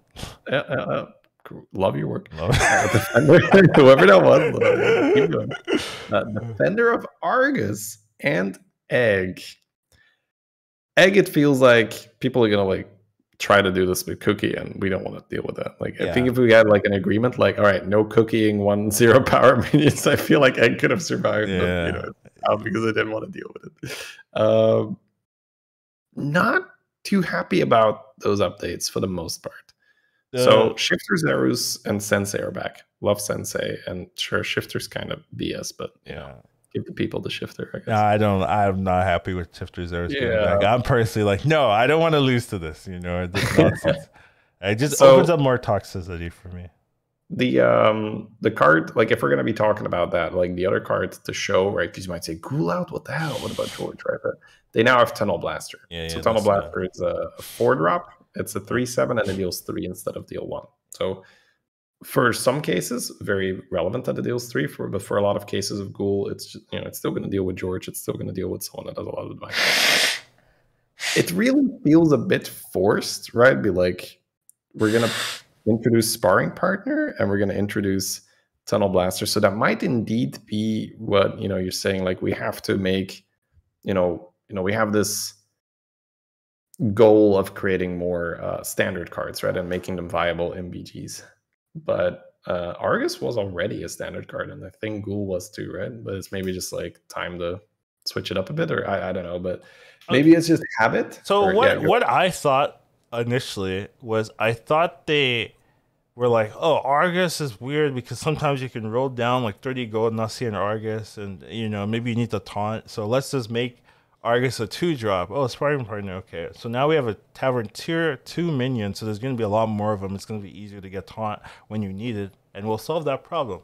And I was like, oh, that makes sense. That's a lot. Oh yeah, because sometimes I'll be looking for a Scallywag, and I'll just be like rolling it down for a Scally, and I can't find the stupid Argus that's on my Scally, and I lose the game because of that. Oh, that's very frustrating. So let's make it a tier 2, so it'd be a lot easier. Make it more accessible. That's all. Yeah, but then. They're like, you know what? Go. Let's move that up to tier 4. Like, so it's like you're solving the problem and then making the same problem on another type of card. So I was very confused, right? Like, oh, why is that? Yeah. Why is that a tier 4 now instead of, it's the same problem. Now Argus is the Tunnel Blaster, and the Ghoul is the Sparring Partner. So it's the same problem. George, and you're like, I can't find the blaster. I've had that happen, and it's not just George. It's Vash now. It's the same hero, so it's just like I can't find my Tunnel Blaster. Like mech boards and but I mean, there's other applications, but we can go back to reviewing, right? I just wanted to get your opinion there because it feels like that's package that got removed, right? The Acolyte out. Yeah. I'm not happy with Acolyte out. I think that's the one that. Like, I get that we want to switch things up, but right now, every time I play a Sparring Partner, I'm just like, you're not an Argus. It's just so awkward. Like, man, you are not an Argus. Because the amount of times you play Argus and you taunt your queen and your brand, and you're like, 2 taunts, and it's nice. Yeah, 2 taunts. It feels very sad now to play 1 taunt at a time. Like, I guess so. Like 2 Sparring Partners, right? And it doesn't give any stats, which sometimes matters, but it only really matters with Pirates comp. Like, that's really the only, or Scallywag comp. That's really the only time where you're like, I don't want the stats. Keeping the Scally on the. Yeah, but now that you have like Uther, that doesn't matter as much either. Yeah. So I see what you're saying, right? Like, I see what you're saying. What if you make Uther a 2-drop? Okay. You talk about Uther as well. Like, I do like that card. Anyways, not Uther, but Argus or Argus a 2-drop instead of Sparring Partner. That's what I meant. That's what I meant. Not that. Wow, I assumed you. Yeah, no, I thought you were talking Uther for Scallywag. We're like, oh, you can Uther your Barons and stuff, because we were talking about the damage of the Scallywag, and like that's for Sap, right? So anyways, but yeah, I wouldn't mind that. I was just gauging your opinion there because I think I've seen a lot of feedback as well of other high level players who were just like, this feels bad. I want my Argus back. I want my miss Argus. Acolytes back.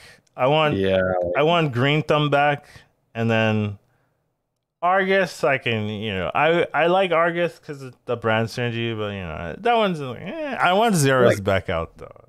Argus is my main one. I do love Acolyte as well, but for me, it's been Argus that's been Argus. Annoying. Okay, yeah, I can having to taunt one thing at a time just feels slow. And like you said, like Scavenger, why is Scavenger still in the game right at that point? If I have to taunt my units one at a time, like Scavenger was awesome. If you play like 2 Argus, you're like, oh, my board is taunted, right? Let's go. Yeah. It's not like that was broken at all, right? It wasn't broken. That was a fringe strategy. That used to be my whole comp, brand comp. That was my thing. I just taught everything. Let's go. That was my thing. But it's falling off. Anyways, let's move on to the star, I guess. Cookie chemist. Yes, the chemist, the man himself. I don't know. Go. I've talked so much about this card, I don't even know what to say. I don't I have a lot to say, but I also have nothing to say. So maybe you should just talk and I'll be like, yeah. Right. So overall, I do think that this card opens up some fun interactions. I want to go to the topic where we talk about this card. Yes. Okay, but I do want to point out that I think from a pure, we know that chromoing Garb moves, right? That's the hot fix after the introduction of Cookie. And I remember reviewing Cookie when it first was announced. And I was like, well, there is a 0% chance chromoing will be in the game when this card releases, right? I also reviewed it on the stream and I was like, I'm sure this is broken. Like, I didn't know what to do. I was like, this is broken. Like, I had no idea. And then immediately I was like, oh, yeah, crowing. And then I was like, yeah, you just make 1,000 health. I said that in the next game. I was like, oh, yeah, you're playing Nuclear. You just make 1,000 health crowings. And, like, Gio was laughing. I was like, no, that's the meta. But, yeah, I mean, it got through. And, yeah, we dealt with it, right? And, yeah, now it's gone. So it's just very... disappointing, I guess. Yeah. See that? Yeah. I guess the rationale was like, poison can counter it if you invest too much. What rationale? I know, but I mean, I'm thinking like there's got to be some kind of thing. There's got to be some kind of. I want to talk about my final topic. I want to skip. I just want to talk about Cookie. Right, let's breeze through the rest of the cards. I know. Okay, fine. Oh wow! Like fuck it. Okay, fine. Tunnel Blaster's fun to talk about as well, I guess. Urel, I think Urel's playable. Pretty powerful if you get it early with synergy. I'm a 3-on-3 Andy, so... Oh, okay, yeah. 2 ups. So for me, Yrel or Urel or whatever you've been calling her. Yeah. I think it's good. Like, if you get it early, like, it has a lot of stats. You get a lot of stats on it. Yep, absolutely. If you have the right board for it, it's high tempo. I guess I just don't value that tempo so much right now. That's maybe the... Yeah. All right. Atromedes, the new Prester. 4-drop dragon, 3/6. Whenever this attacks, deal 3 damage to the target and its neighbors. What do you think about this one? It's no Prester. Thank God it's no Prester, Yes. I assume people play it and I'm just like, like it's okay. Like early, it's a good tempo card though. It's kind of like Egg in terms of it's like Prester on steroids early, right? Yeah. Because early Prester used to be like nasty. Whatever. Right? Like, killed by no, like they have like 3 dragons in a Prester. Yeah, well, like you're fight. You're high roll. Well, not necessarily. You fight like Ysera, right? Like Ysera would have this a lot. You should have dragons and Prester and be like, oh, like the dragons are killing my, my 3 health or less minions for free. And it just felt really bad. Like kind of like King Crush vibes where you're killing my minions without taking damage. That's lame, right? It's just felt really annoying. And then, this card does that like on its own. So yeah, I agree. Like early game, nasty. I think it's a really good target to scale in Menagerie as well. Like I had it. I was playing this earlier. This morning I was playing Agam with Bran, and I just had like jugs on this shit as well. And like I was like, oh no, I'm gonna lose because he got Nadina. Oh, never mind. I just shoot the shield right off. Let's go. So also relevant. if this fries a Leroy, the attack still goes through. So the AoE killing the Leroy doesn't like insta kill it. Like it AoEs Oh, and then really? still attacks and then gets Leroy. Yeah. Oh, So that is relevant for that sure. is relevant. Yeah, Yeah. So that's actually important. Yeah, okay, I didn't know that. it's a good minion to scale for the end game. It's just that the amount of comps where you would run this, it's kind of like you need to like do Callies immediately, or you do need to specifically play Brand with Jug and Lightfang and whatever. So yeah, but limited use cases, but in the cases where I've had it, where it did scale, quite good. I mean, I haven't wanted to play with this that much. You know, I just like, yeah, it's not I impressive. wouldn't force it. Wouldn't force it. War gear. I mean, 5/5 stat line. It's magnetic. The fact that it's magnetic is more relevant, and you can put it on your deflectos, make it big, and it's broken with Vander and Drekthar right now. So yeah, that kind Increases the amount of shenanigans you can do. Other like if I'm not using this to stat launder, essentially, I don't like it. It feels a bit too expensive. Yeah, I have like target Uther with it. That's another. Yeah, thing. yeah, Uther, but that's again right a way to like just use it as a stat. I guess it's not more like a stat delivery system, right? It's like I'm using the war gear to sneak stats here and there. Yeah, sure. Like more no, magnetics are nice, honestly, for mechs. Like overall, I'm not against it. I guess what I'm trying to convey is that when I'm sitting on tier 4, I'm not like rolling for war gauge to put on my deflectos. It just feels a bit too slow. Okay, fair enough. Okay. A ton of blaster. Car's crazy, yo. Absolutely, yeah. This I don't know how to like. You can just win games with this card. Like I don't know. Like it's so weird. Where you have like Tunnel Blaster Baron stuff, and you just like blow up their whole board. I've seen it. Like, absolutely. It counters some comps, like completely. Like you can blow up like a whole frog board. Like I've seen that. It's like all of their minions are dead. Yes. Boards that have a lot of small minions, like Exodia type. Now, when we're talking Scallywag, you might assume, right, that this is like, oh, this is hard counters, right? Because it kills the Khadgars and stuff. Attack immediately is too powerful. Yeah, the Scallywags go off anyway, I think, right? So, and it's got 7 health, right? So the first Scally attacks anyway and doesn't die, and so it doesn't counter that. But the amount of times where I've had Golden Tunnel Blaster, Golden Baron, oh my god. I don't want to hear it. You're like one shot, man.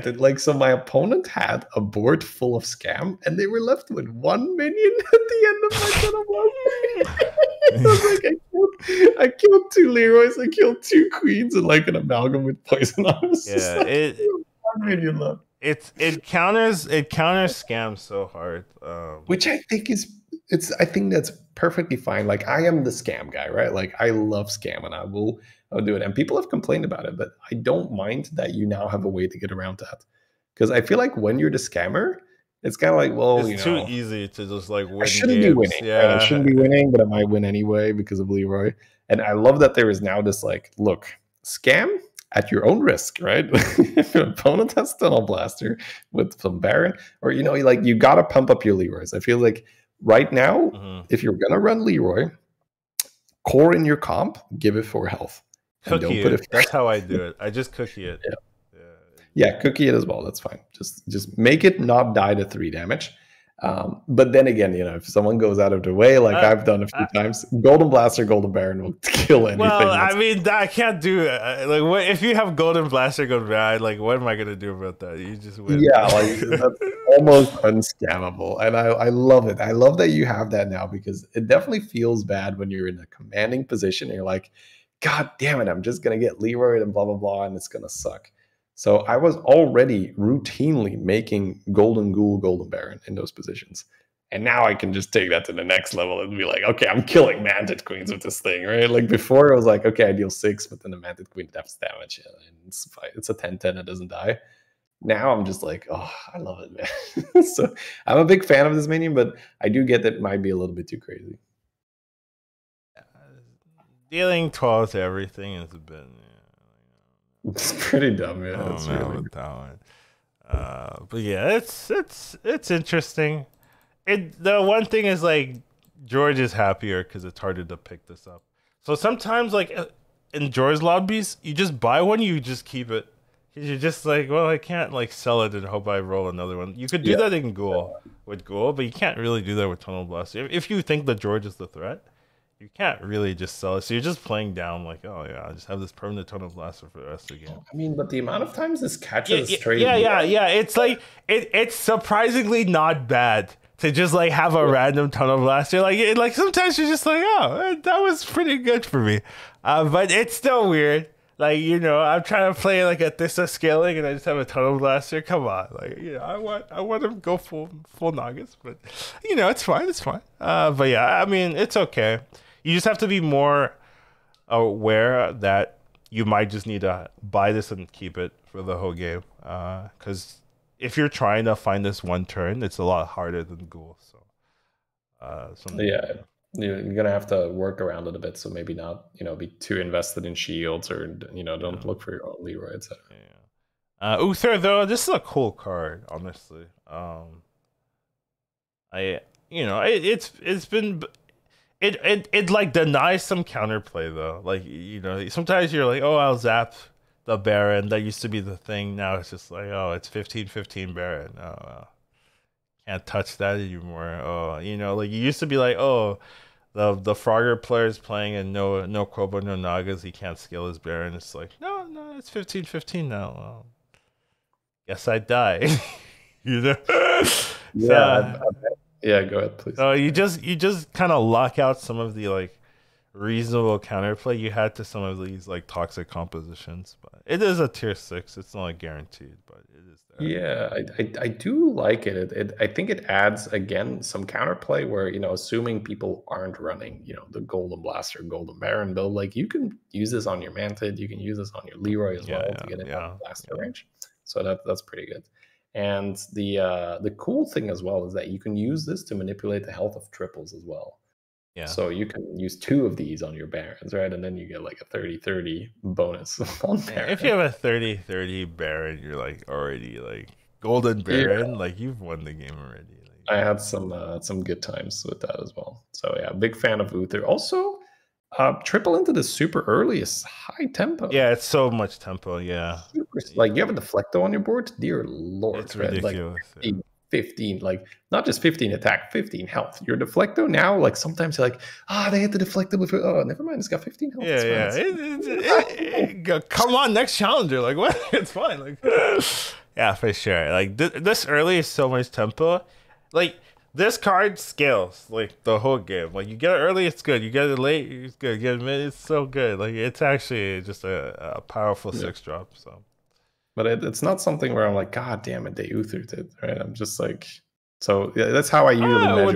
With Barons, I am. You know, I play my zap. They Baron, like God damn it, you know, like that one I could see. You know, but other than that, yeah. So far, no complaints about this card yet. Just having fun playing with it. But maybe, you know, give it another week or two and I'll be like, oh my God, everyone's playing Uthers. This is not fun. And yeah, obviously Magnetic, right? Great on Magnetic. So yeah, overall, you know, it's a card. Oh man, we have to talk about Minion updates too. Oh, this patch is huge. I guess we can speed run it. Basically. Banner Boar is playable. Like this on adjacent minions instead of Cobras is a huge change. I'd say premium, but I'm 3-on-3 guy right now, right? So I'm slamming. Yeah, that's true. I'm loving Banner Boar. But you're going 3-on-3 because Cobras are in. That's my thoughts, right? Like So I mean, that's the logic there. Then sure, every Cobra that has synergy is premium. But yeah, just like making 2 gems. This is so good. Yeah, but also just, you know, you can put this next to Deflecto now, right? Yeah, it's really strong. Like this is I don't know why this needed the buff, but sure. Like, right now, I don't mind it. But once again, maybe that's, you know, like it's gonna turn into a problem. But it's like, sure, it got stronger, but it doesn't feel problematic right now. But maybe yeah. Maybe it's a safer green thumb. That's what it is. Yeah, green thumb had more upside, right? More potential, but not in this meta. Like in this meta, the gems are the more potential. Yeah, well, yeah, like no acolyte either, right? But like green thumb with 2 acolytes, which is like nuts. Yeah, why? I know destroying acolytes is so bad for Avenge too. Like I don't understand it, but whatever. Battlemaster 5 attack. This one when I read, I was like, this is power creep. Power creep. This is what I have evidence. This card used to be like so broken. And now it's like weak enough that you can give it 2 attack, and I think it's fine. Like, you know, like power creep for sure. Like you're like, oh my god, Battlemaster, right? It's like, yeah. It's the same as before, right? Sometimes someone's gonna have a 200 health Soul Devourer, and you know what happened. That's kind of like, but now sometimes this, you know, if you have to play this thing, it really has more damage. So yeah. Soul Devourer didn't get a functional change. It just makes the text easier. Yeah, but this card's really good right now, just generally. Grease Spot, right? I love it. People are saying this was like kind of whatever when it came out. Like, oh, you only get +1/+1. Yeah, this card is so stupid. It's so strong. What the hell? Getting Divine Shield on, like, and it scales so much. You can get 2 of them. When you get 2 of them, it's +6/+4 for all your Divine Shields. And then the another thing is that now that it has Divine Shield itself, it doesn't get sniped. You always get your value. So you're just like getting like so many stats every turn. And with Macro needs to be gone. Destroy that card. It was again, right, with this. It was already problematic, and then you just add this thing. Come on, get rid of the card. But yeah, with Macro, it's just so stupid. Just so much scaling, so much scam, and this doesn't die, so you get your value. It's very, very strong. Yeah, I'm not happy about this at all. I hate it. Like it's one of those cards where your opponent triples into it early, and you're just like you're taking it, right? Because this thing has Divine Shield. Yeah, it's a 6-drop. The stats are deceiving. It is never a 4/7. No, it's for like the first attack. It's a 4/7. It's a 7/9. Yeah, okay. Well, turn 1, like turn 1, but like you know, 2 turns later, it's like a 13, 15 attack minion, like out of nowhere, like you don't even try, and it's so big. So it's really, really. Earlier today, I took 30 damage consecutively because both my opponents tripled into Grease Spot, and I was just like, well, one of them was a Shudder, obviously, but like one Omu raced, right? Like we're talking turn 6, they had the Grease Spot. I want to be that Omu. I want to be that like, guy. It's so nice. It's too good if you triple into it early. Yeah. It's too much scaling. It's too safe. It's too much it's too much of everything, right? It's like great scaling, great direction, great tempo. Like you can't have a card that does everything, right? And it's just like Grease Spot does everything right now. You're just like, if you see this early as a triple, you're just not skipping it. Like maybe there's like 2 Scallies on your board, and you're like, yeah, why is this pretty good? I guess. Right? Like, then what are we talking? I know. You know. Like, how strong is a card when you have 2 Scallies on your board? It's like, Grease Spot's permanent, so I don't know. I might take the Grease Spot there, like legitimately. Yeah. That's dumb. If we're taking a card over Eliza when there's 2 Scallies on the board, then the card is dumb, right? So Grease Spot is dumb. We are almost certainly going to see a nerf. Probably go like +2/+2 permanently. You're so hopeful. You're so optimistic with these. But I mean, the stats have to indicate, right? The stats have to indicate a Grease Spot is just going to slay. I feel like, especially King. Well, I mean, Grease Spot got nerfed. He deserves it. He deserves it. He was like so unplayed. You know? We're talking old Grease Spot, which was +2/+1, which on high MMR was like, okay, like balanced, I would say. Wouldn't fool around it that much, right? It was sure insane with George, but you know what isn't Divine Shield related? But on lower MMR, it's just like, oh my god, Grease Spot up here. It's like, so how will this Grease Spot do on low MMR? Right? It will just absolutely destroy everything. So I'm confident that there'll be a Grease Spot nerf at some point. Yeah, I think it deserves a nerf for sure. It's a bit too strong. A bit is too nice. It's too strong. Period. It's insane. Okay. All right, Collins, we can go to the fun part. Technically, there's the patch where they remove Chroma Wink. I guess we should talk about that or do it or what. But I want to talk about Cookie, but you can. Yeah, sure, whatever. I mean, that's one and the same, right? Chroma and the Cookie. I guess. I mean, yeah. Sure. Let's talk about Cookie, then we'll talk about they removed Chroma Wing and the hotfix. Like that's we'll maybe go over that a little bit more. But like, I just wanted to talk about the design aspect of Cookie because I think it's interesting. Because when I saw the meta, right, the Chroma Wing meta, I'm like, oh, okay, Cookie's getting removed. That was my thought. Like, oh, okay, Chroma Wing, yeah, with Cookie is a bit problematic. We need to find a way to solve it. Easy solution, Cookie's getting removed. It solves a lot of other problems, da-da-da.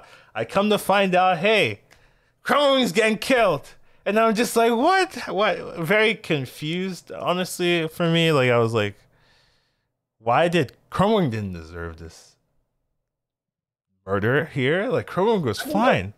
Chroma may have okay, all right, okay, you're right. To be kind of fair, like Chroma Wing is like Bulgin bullshit. Really skirting the line of like, oh, is this actually fine? I agree. It's not it's not as innocent as like, I'm making it out to be. It's like that meme is like, why is it always you three, right? And Chroma Wing's there like, I don't know, exponential scaling, too much, right? So.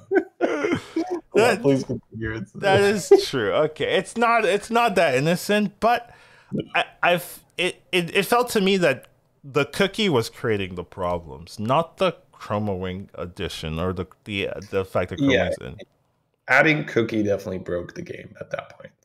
I would say it still breaks the game. In the process of breaking, certain interactions like we covered earlier with the Vandar is not okay. Yeah, and it's just weird to me that they're like, this is their solution, you know what I mean? Like, for the game, because I wouldn't say the meta is healthy right now. It's healthier, obviously, right? It's not all stay on one, get the golden Chroma Wing, win the game, like, it's not that simple, but Cookie is still problematic, right? Like, Cookie still, you can't leave this card as it is. Like, that is not the solution.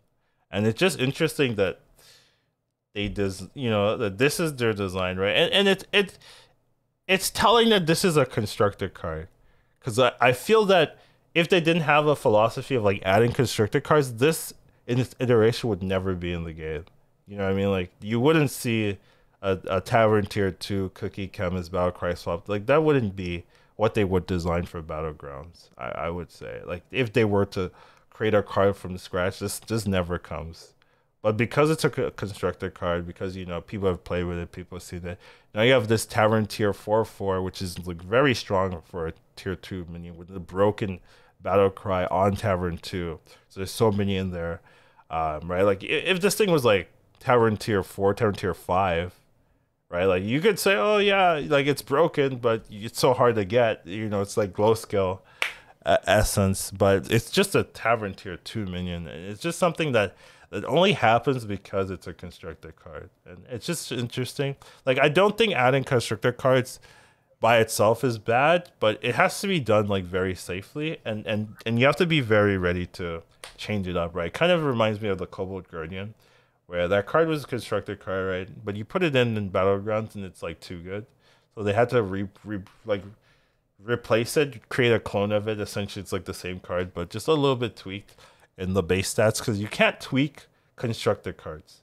Like, that's the real caveat. You can't, or like, you can't tweak the stats or the ability of constructed cards. You can only tweak like the Tavern tier of it, I think. But you can't change the stats. You can't change the ability. Like, it stops. It becomes a new card. So there's not a lot of room to play with the cards, with constructed cards, because they have this previous existence, where with new Battlegrounds cards, you can just like tweak the numbers, tweak the ability. It doesn't matter. Like, there's no outcry for it. So I just think like it's hard to add constructed cards well, because we're talking about Cookie, but like they also added what is that, the Harambe, the Silverback Patriarch. What else? What other constructed card they had? They had a Tunnel Blaster as well, right? Which is a sparring partner. Sparring partner as well, yeah. Right. Yeah. They're not super well designed for Battlegrounds, right? Like, Tunnel Blaster is like cool, but like, is that like a balanced Battlegrounds card? I don't know. I wouldn't say like it fits all the balance for Battlegrounds. Like, I wouldn't like, none of the constructed cards, if I was designing Battlegrounds, would come in the way they are. If that makes sense. Like not with their stats, not with their abilities perfectly. No, it wouldn't be exactly the same. And it's just hard to create that perfect balance of like finding that constructed card they can easily transfer into Battlegrounds and say, oh, I'm not going to touch this at all because, oh, you know, it's a constructed card. It's just so hard to do. So I just do think it's a weird design philosophy. I understand it because like you're maybe drawing players in or making it easier for them. Like, oh, I know this card from this constructed. Oh, I know this card from this constructed. But from like a balanced design philosophy, it really skirts the line, and it's so hard to get right. And Cookie's like the most problematic one, but even the other ones are like weird, I guess. That's my thoughts on it. Feels, I guess, like unrefined, just like dropped in there. And you're like, all right, please work. You're constructed. The constructed designers are like, did I make this? And then the Battlegrounds are like, no, I made this. Ship it. Cookie, come and ship it. You know, Sparring Point. You know, like, where's the the Battleground design team? Like, oh, let's create something cool. You know, like they did with Tavern Tipper, very cool. I think Uther's new. You know, all those are very cool, unique design that actually changed the game in some way. But then you have a Silverback Patriarch, like just like, what am I doing here? It's just like, I don't understand. It was really out of place. So I don't have like as strong an opinion, I guess, on the constructed import, as long as like this is the tangent is really for Cookie, but it does. Cookie. I was just gonna bring it back to Cookie. Yeah, right? Cookie gets added in the game because it's a constructed card. Like if this was created from scratch, it wouldn't be like this. It would. So what would it be like then? Just like stats different. The stats would be different, and maybe like the ability would also be more refined for Battlegrounds. It wouldn't be like just swap the stats. The ability is so simplistic because it's a constructed card. Would you have an example? Fix the card. Oh no, I'm not. No, not that. But you say the ability wouldn't be the same. I'm just thinking like how different can a swap be? I guess is my initial thought right there. Because I think they just wanted to see like, okay, what happens if we add a swap? You know, we've been thinking about if you're on the design team, you've been thinking about it for a long time. Like Vol'jin, like it's Vol'jin-esque, right? But how would you do that from as a Vol'jin moves it from one unit to another, right? That's different. This is a switch the attack and the health around. So we haven't seen this yet. At least I think.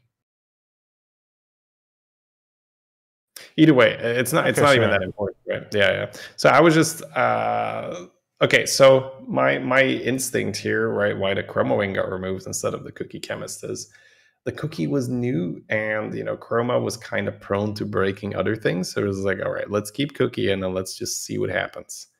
And right now, playing devil's advocate, I do feel like you say the meta is better, but it is significantly better than before, right? Before it was rolling down. I mean, that's not fair. Like, it was broken. Like any meta after this is gonna feel significantly better. Well, roll for Doomsday or blah blah blah. But we've had some metas before. But yes, the forced Chroma Wing meta was obviously not healthy. And I will say that in my own games, I don't see it very often where I'm like, ooh, a chemist was involved in this board. That doesn't take away. In my games, I do. It's because you're playing an EU shady. I'm telling you. Sure, it's because I'm the person abusing the chemist. So, yeah. Maybe, but I mean, there are some like very easy examples, especially with Quillbars and stuff where it's like Quillbar Cookie Necrolite is just like, we have not even covered that, right? Let's explain that. So for anyone who hasn't seen that interaction, why are you telling people shit? Once again, because we're a podcast. We're supposed to tell people. I don't know, man. I don't know. I don't want to see these in my game. Underground shit. If you wanted to not, talk about strategies, man. Anyways, making the game so toxic, man. That's how I feel, man. I do assume we're gonna get a change on this. Like, I'm hoping that I'm not sure if that's even possible, right? Necrolite's gone. I see it. There's the solution. Yeah. Necrolite out. Vandar has been timber removed from the pool. Vector has been. It's like It's like the Gores and Rambley meme. Like, oh no, not my dear Cookie. No, oh dear. Like, you're fine. Like, fuck you. Like, get the fuck out of here. What is this? Oh my god, yeah, dude, that's what I'm imagining right now. Yeah, that would be so good.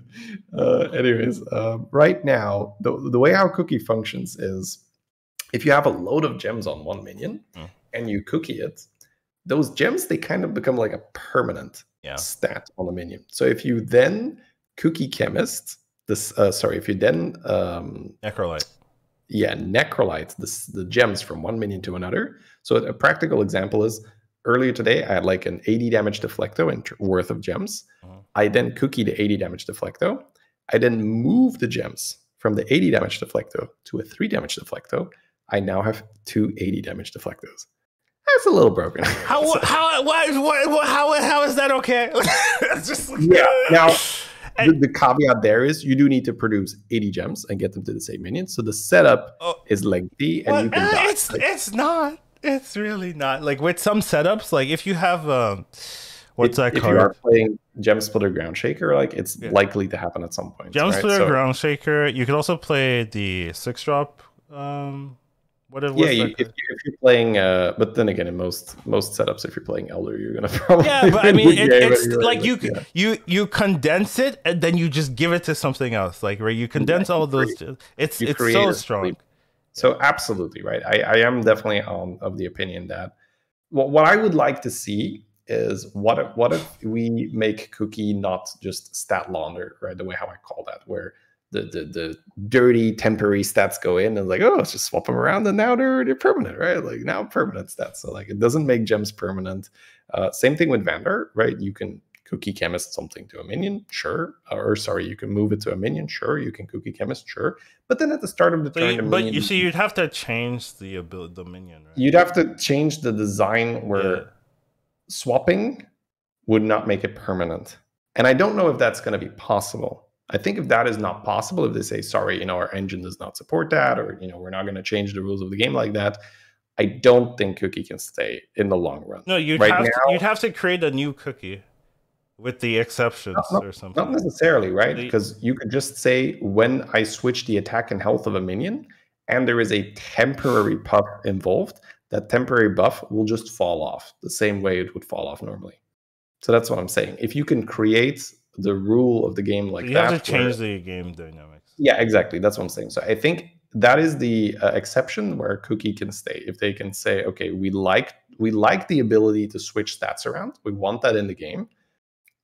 However, we're not really using it to switch stats around. We're just using it to make stats permanent, right? That's why we're using Cookie Chemist. Yeah. Just like the easiest way is to use a brand, because then I don't mess with the stats of my minion, right? So I'm going to use a brand, and the Cookie's going to flip it back and forth, and then my minion stays the way how I have it, because I probably had it the way I liked it anyway.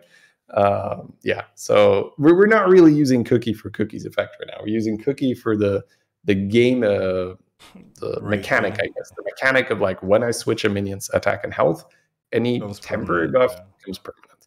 So I think either Cookie goes or they rework how that works. Because right now I think it's still okay. But as you can see, there's like people in chat asking like, wait, what is this with the gems? And like today on my stream as well, people are like, huh. You can do that, right? And this is why I don't want you talking about it, dude. I don't want this in my games. The game is hard enough when you add other people that know what to do. You come on. Already see it. Like good players, like people that are really tuned in, they will automatically know this, right? And they will already do it against you. So by spreading it, it becomes more commonplace, and then the patch happens quicker. Copium, right? So I hate the logic shade. Yeah, I'm not on board with that. I just let me give my MMR. Like stop giving these people these secrets. Anyways, that's my take on it. I think that right now it's like kind of okay because it's not widespread enough, but once it becomes very common and people are gonna start forcing this, yeah, you're gonna be like, oh, 200 stat boars. I wonder.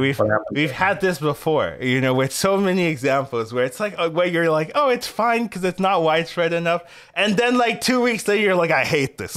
Absolutely. Let's skip that. I'm skipping straight to the I hate this. This is not okay. Okay, what are we supposed to do? Okay, so you're just just saying like, okay, it's bullshit. Sure, Yes. okay, it's bullshit. Macro's BS. Pressure was BS. It's all BS. You know, we talked about Pressure's not getting nerfed because all the other stuff's getting nerfed before Pressure gets touched. It takes how long? You know, months and months and months before it gets changed. I don't think we're gonna see months and months. Yeah, I don't think we're gonna see months either. But still, I can complain. I can just be like, yeah, this is a problem immediately, you know? And it's just weird, like, as soon as you see this card, I feel like most Lobby Legend players are like, no. Like, just no. It's like, this is not a fight.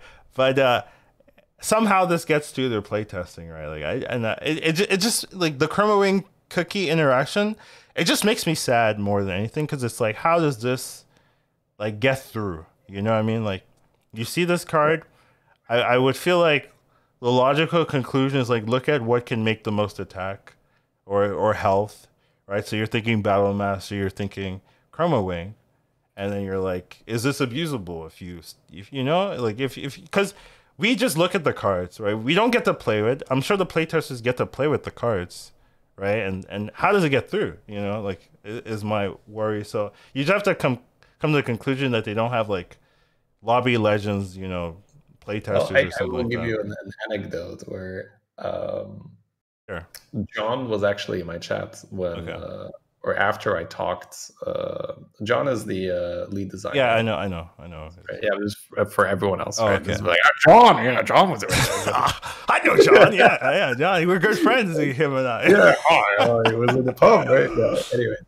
I had just talked about the chemist, right? He's like, oh, you know, and he takes, I was like, well, we're removing Chroma Wing, right? And he gave me like the sweat emoticon. I'm like, oh no, Chroma's gonna stay. It was just like, yeah, it was that moment where it was just like, yeah, that's not gonna work.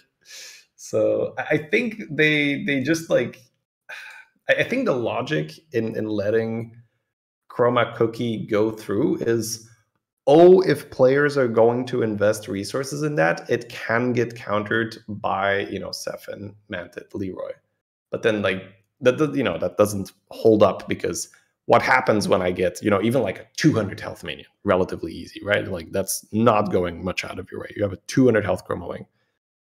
That's kind of a free ticket to just go to 6. Yeah, but the issue is like, the playtester should know.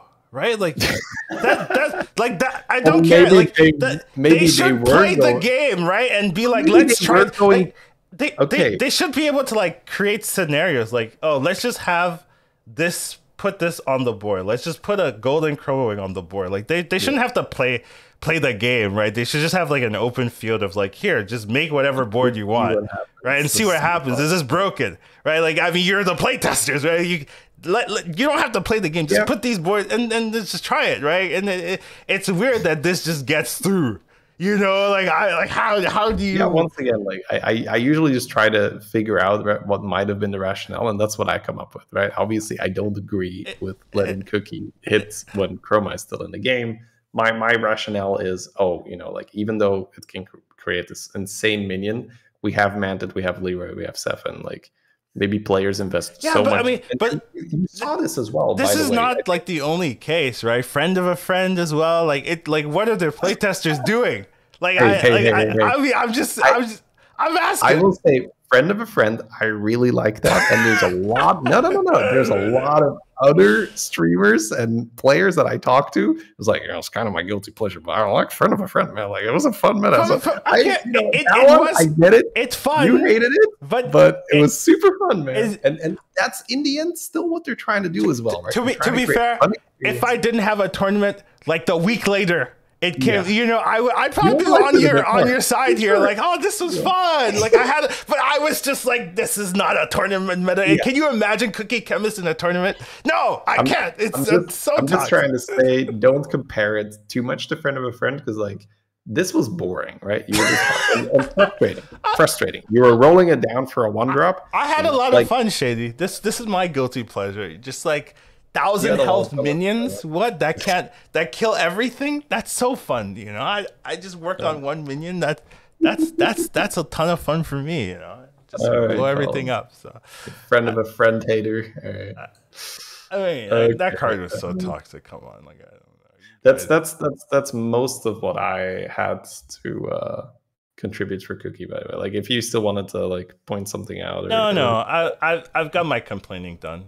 I just surprised I got through, and I was just wondering like we talked about the constructed aspect of it and just like the design of it, and just like the card needs changing and it has some synergies. Like this doesn't solve the meta. Like removing chroming doesn't solve the meta. This still has broken interactions itself that needs adjustment, and I just hope it doesn't take too long before they're like, oh yeah, we have the data or whatever, you know. So we're just like, when will this be changed, right? Is my worry. Like it could be a while, because I'm hoping next patch, but yeah, that might be. But they had the hotfix, right? I feel like the hotfix was like them addressing the meta. So it's not like they're gonna have another hotfix. Oh, here's the Cookie was actually fine. How long is the next patch away? Sure, that's fair. Yeah, I mean, we're gonna have. Yeah, I think it's now just so what the issue during the chromoing meta is it wasn't worth trying to do anything else. Yeah. Than the chroma.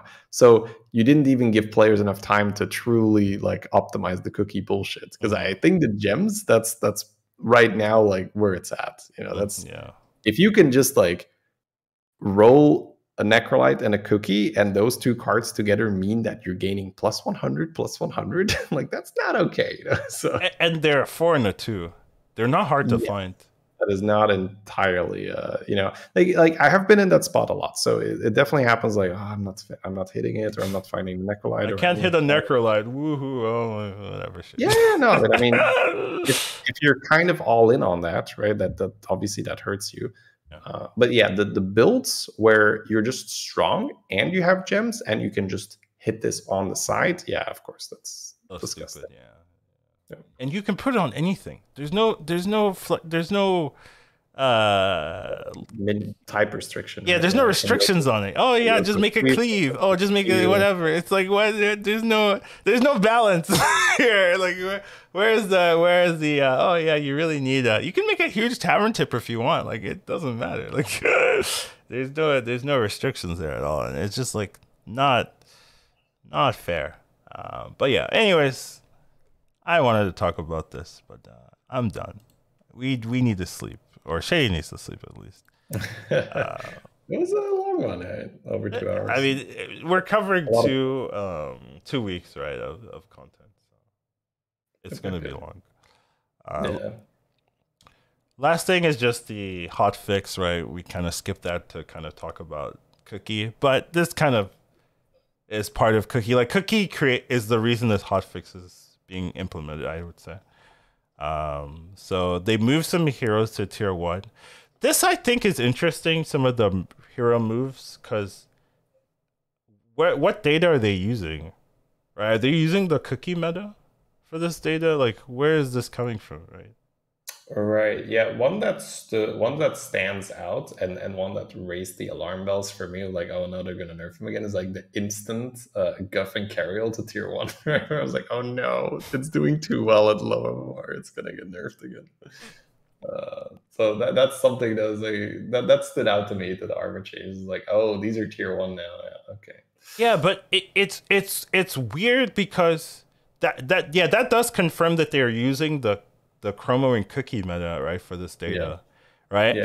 And Chromo and Cookie like makes Carriel really good, right? Because you just hit a Chromo, you just hero power. Gov's the same thing. You get a Chromo, you hero power that thing, and then you have infinite health, right? So it's weird to use that data on this unusual meta to be creating these hero armor changes. Is my thoughts on it. Like that's just weird to me. My question then is like, how prevalent was the chroma thing on lower MMR as well? Because like, it could be that for I see what you're saying. That's that's true, huh? Because maybe for us it was like given every right? game. Every game. Of course, if dragons are in, but yeah, and they can probably cut out dragons in the equation as well. Yeah, because I saw this very often in my chat where people are like, oh my god, that chroma game got a lot bigger than I thought. It was like, yeah, it was like that was close to the last day, right? Close to the last day, people were still coming in and still being like, oh my god, that's a big chroma wing. It's like, yeah, So for us, it's a given. It's like, of course you're gonna force this, or like maybe not force it, but if dragons and Quilboar are in, like you're gonna see at least 2 to 3 big chroma wings. Yeah, like 1,000 attack minions, Yeah. and you just can't do anything if you don't have one of your own. Right, and it's always like it's a dick measure contest at the end. Like who's got the bigger chroma? It's so... this sucker settled for 400. My 1,000 is gonna crush him. Yeah, for sure. So I don't know. It was a bit funny what the meta did, but yeah, I do think it's interesting. But I guess like none of the changes are like flashing lights. I would love to see what the armor was before. I don't know why they don't tell us that anymore. Like we're supposed to memorize all 80 something hero armor changes and like here, they moved this up or down. Like I don't know what they were before, so it's hard to... I think Guff and Cario came from Unplayable Town. Yeah, I know. I mean, I know. But like, I would just love like, here's a line, like just like tier 4 or tier 3 or whatever. Maybe just like in the way it's displayed. Let's say it would be Cario, and then like between brackets, tier 5. Yeah, something like that. Yeah, just a little bit more information so I know what's one moving. number at the end of it, and we know what it means. Yeah, that would be great. I agree. Yeah, just like between brackets, just like was 5 before, was 4 before, was 7 before, whatever. If 7 exists, like it's because right now, you can have a general feeling of they were over there, roughly, but it'd be nice to compare. Yeah, indeed. You think you know Battlegrounds? List all the armor tiers of all the heroes right now. Like, like what the hell? I don't know. Like I'm just trying to play the game, man. So it's a bit weird that they don't have that. But the most important change for the hotfix is they removed Chroma Wing. Chroma Wing, innocent. Never a problem. Chroma Wing got removed because Cookie's in the game, and then they also added Steward of Time, but no one gives a shit. I don't think anyone cares about that one. It's just weird. The one thing that's weird is there's only one dragon on tier 1 now, so Ysera's just like wee, well sweet. I've seen some people troll with that. It's honestly kind of playable. Like for top 4, top 5, if you have nothing else to do. So you're guaranteed. Well, every time, every roll. Per shot. Yeah, that is true. So look at you, like spilling the OP strats. Oh, you're right. That's true. I mean, it's not that OP. Like you win the early game every time. To be fair, like you never lose the early game because you're just like shooting like 30 damage for like every. You always win the early game, but you have to like get out of it if you want to win. No one ever buys a whelp, so you have all of them to yourself. Yeah, you get all 15 of them. Yeah, you get. It's like I've collected all the whelps. Yeah, no one ever buys a whelp. like when you don't have the 15th whelp, the Yogg hero powered it and be like, shit, I'm stuck with a whelp for a while. That's when you can't find the 15. Yeah, but you get like 4 golden ones and then 2 regular ones or something like that, right? And then you find the 3rd one, then maybe. But yeah, it's pretty toxic. I mean, if you want to do it, I will probably try it at some point. Let me know how that goes after you do it. Pretty dumb, yeah. It's like when I really, really hate my other heroes. I'm like, yeah, exactly. If you hate them, then you just like buy all the whelps and have fun with that. So that is pretty interesting. But overall, they removed Chroma Wing, and it's a better meta. I would say there's still stupid cookie stuff, but overall, it's a little bit better. So I think we've kind of covered pretty much everything that we want to talk about. Any last final thoughts there? So I just mentioned it, right, that I am going 3-on-3 a lot right now in this meta. Okay. That is because I do, and that is mainly when Quilboars are in. Yeah, it's because it really increases the chance that you're going to be in a position where you have this big gem stack to work with. So I have been enjoying that, and that has been fun. So, something to try as long as we have Cookie in its current iteration is, picking a bit more Cookie, like the hero Cookie, picking a bit more Gale Wing, those heroes that excel at 3-on-3. and then you get that extra 3 drop. Cookie's great with Cookie. What do you mean? Yeah. Well, you can't find Cookie with Cookie, you know. Oh, Can't get Cookie from the Cookie hero. But yeah, no, like the 3-on-3 heroes, I like quite a bit right now. And then, you know, like stuff like Guff as well, right? Talked about a Guff curve earlier, so if you've missed that, you can go back to when we were talking about him. It was yeah, I'm having a lot of fun figuring it all out. What about you, Colin? I just want to climb, you know. I don't care, like whatever. That's fair. Give me the meta. I just want to make sure I'm playing on the lobby legends. And give it a chance. Or casting. Casting was fun though. Like it was legitimately fun. So that's always a good time. But yeah, I mean, should be good. See you in a week and a half. It's actually happening. Like holy moly! Yeah, Collins is coming over. First to Belgium, then we're going to Amsterdam, playing the TwitchCon rivals. So we're gonna have probably like a podcast edition where you're just sitting like next to me or something. I know that'd be so sick. Yeah. So like maybe just scuffed, right? Because yeah, for sure. I don't care. But it'd be fun, right? Yeah, just hanging together. So yeah, that is something to look forward to. All right, guys. See you next time. Thank you for listening. Yeah, thank you for watching or listening to Feedback HSBG Podcast. You find us at Twitter, Twitch, all that stuff. And it was a good episode, long one. We knew that it was. Next week should be fine. Is it going to be same time or like Fridays? That kind of thing? Back to Friday? Well, Friday will be in Amsterdam. So it's either going to be like Thursday. No, not the. Oh, that's two Fridays. Friday. Right. I was talking about that one. Yeah. Next week we should be good for Friday. Okay. Amsterdam. Who knows what the schedule will be? Like, yeah, we'll try to no clue. Yeah, no absolute clue what the schedule that's going to be. But you know, this week should be fine. So should be back on schedule. All right, sounds good. Good luck sleeping. Hopefully you get to do that. Yes, I shall try. All right. See you guys. Take care.